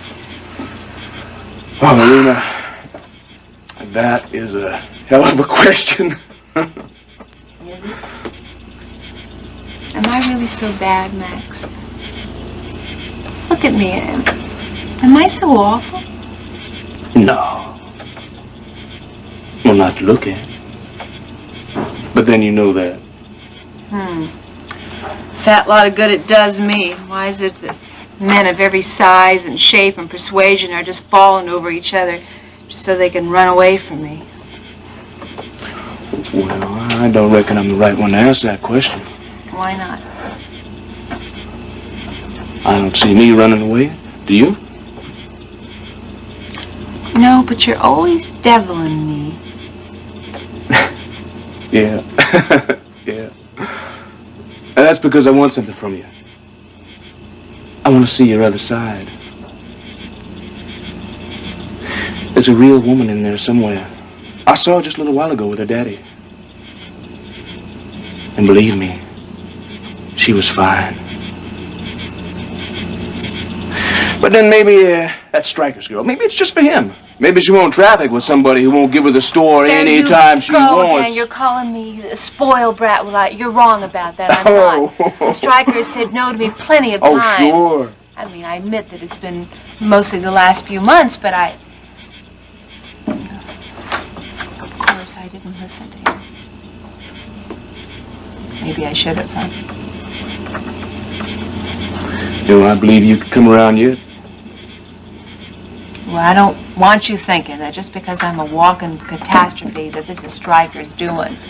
I mean, I wasn't raised up by nannies and all sorts of babysitters. I mean, Stryker was mother and father to me, so if I didn't come out sweet and mild-mannered, it's got to be my fault, because it sure isn't his fault.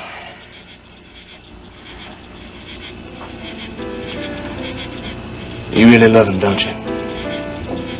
You bet I do. I know. I can see it in your face when you're with him. It shines.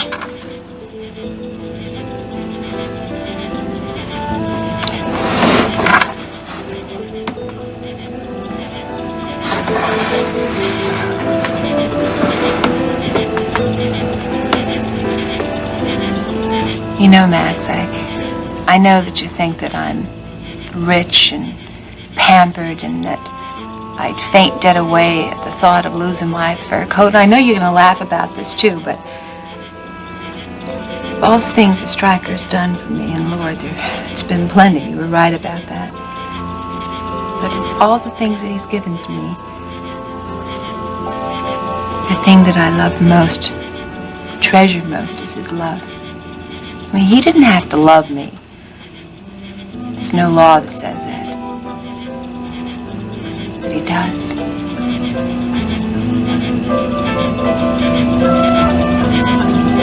Why would I lie? Seeing the two of you together, I can believe that.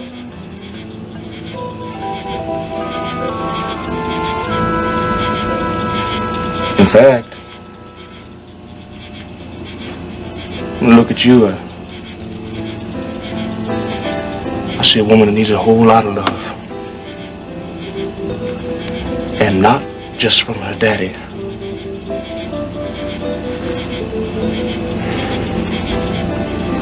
Somehow you just, never got enough.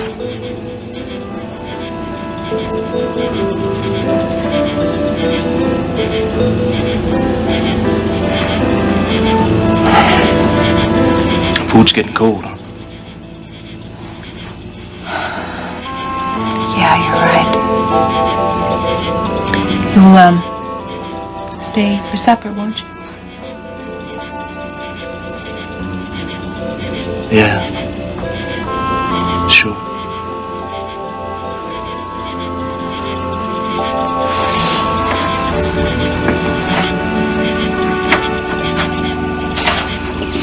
Rena! Nothing wrong, is it, honey? Not a thing, Daddy. I could have sworn you were having a barbecue out there. You sure everything's okay? I'm sure things are going to be just fine now. I really do.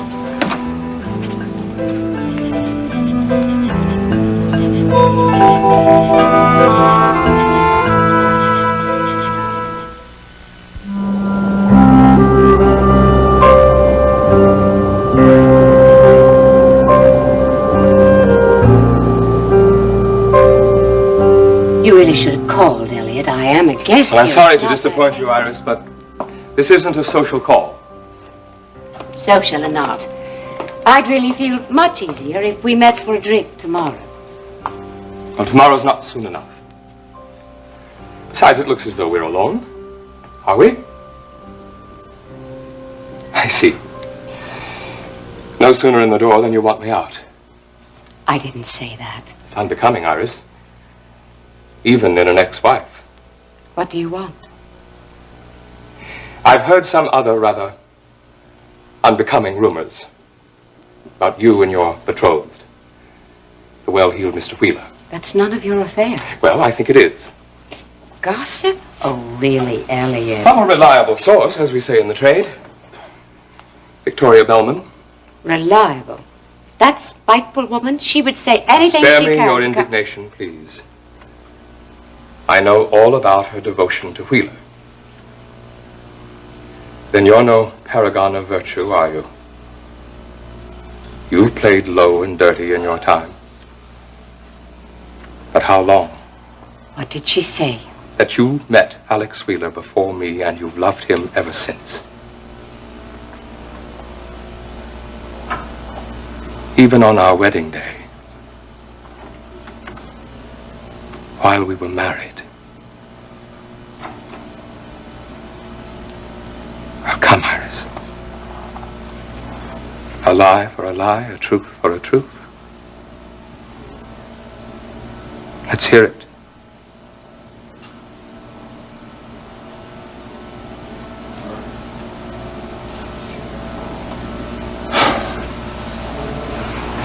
You could have spared us both a lot of trouble.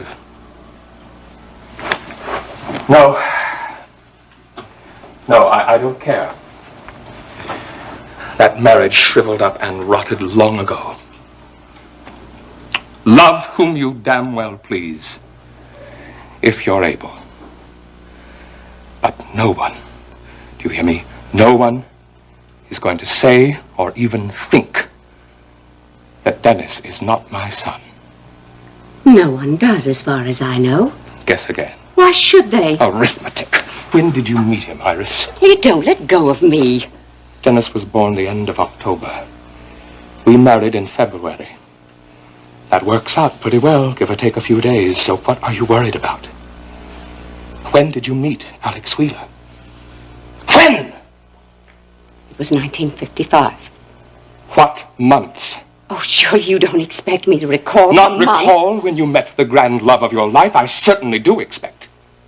It was winter, early.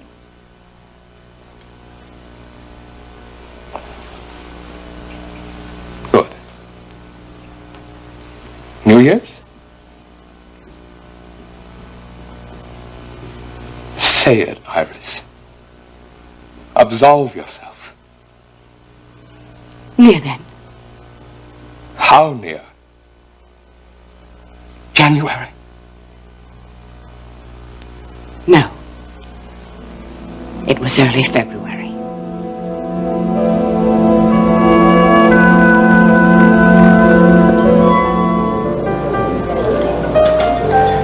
That's the way it goes.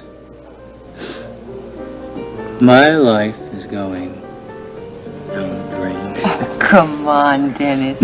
Now you're exaggerating. Nope. Dawn doesn't need me anymore. She won't even listen. Oh, honey. Dawn's a sweet kid, but just think, all through history, thousands of men have managed to get along without her. Yeah, well, not this one. Honey, you're just in your... I'm at. No, come on. Yeah, well, I guess she really didn't need me anyway, you know. Never, you know. Stop it, Dennis. Stop cutting yourself down like that. That's just what she wants, don't you see? Just let her mope around that ranch for a few days. She'll come around. And in the meantime, you don't mind if little old lonely me keeps you company, do you?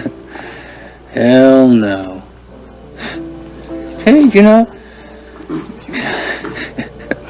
you're the only person that treats me decently anyway. Except for my... Hey, where did you say my father was anyway? He had a little research to do.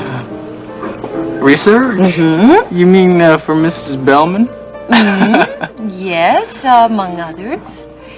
But he will be a while, so we can't very well eat dinner without him, can we? Well, I'll wait then. We'll wait together, you know? Okay. I mean, I'm fine. Sure. I'm just tired. Dennis, come on. Let's go wait in my office, okay? Whoop, come on, darling. You can take a little nap on my sofa, okay? Why not, right? Hey, right?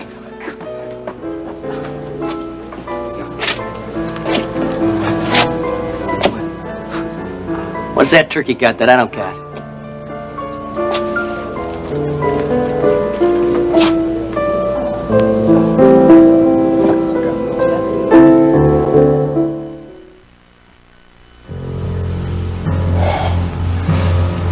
$1955. Early February. Paris. The youthful Elliot Carrington sits in his dingy Rive Gauche garret, dreaming up youthful love poems at the typewriter, pining for the youthful Iris Corey. The telephone rings. Remember?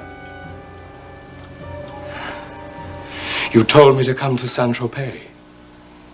You were lonely. Stop it. You missed me. Well, it was true in a way. Liar! Elliot, for heaven's sake. I couldn't believe my luck. I called it the best day of my life. I packed everything I owned and took the first plane to you, fresh from your fling, stinking of Wheeler. Wheeler! Don't do this, Elliot. Wheeler!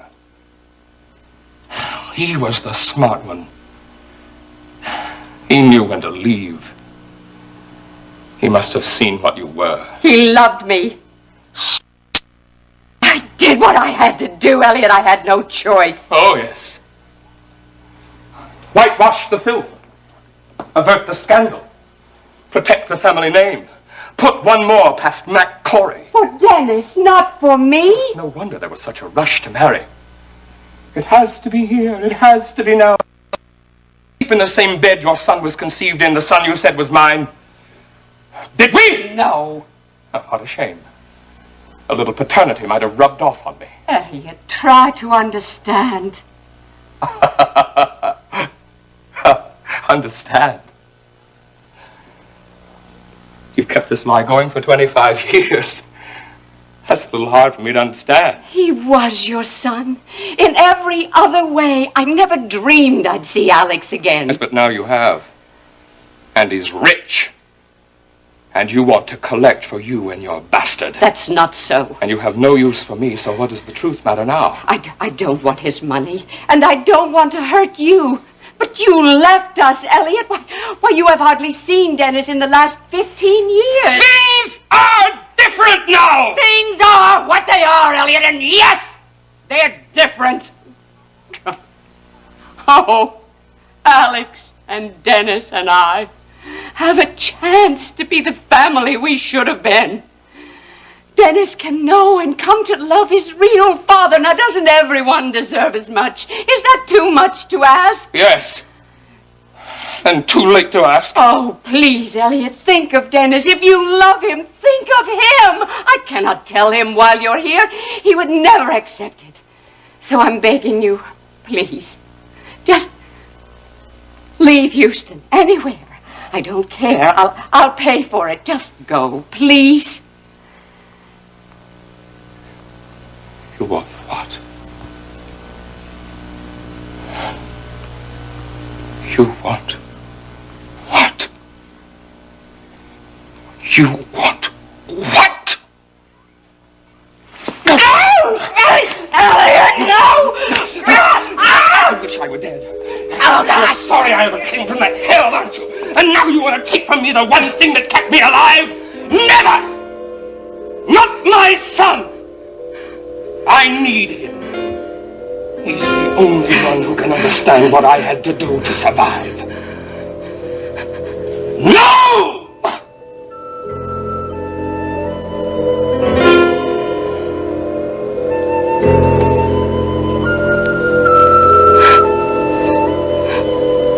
You'll never take Dennis. And I'll never leave. And Iris, if you mention one word of this to him, I'll kill you. I swear. I'll kill you.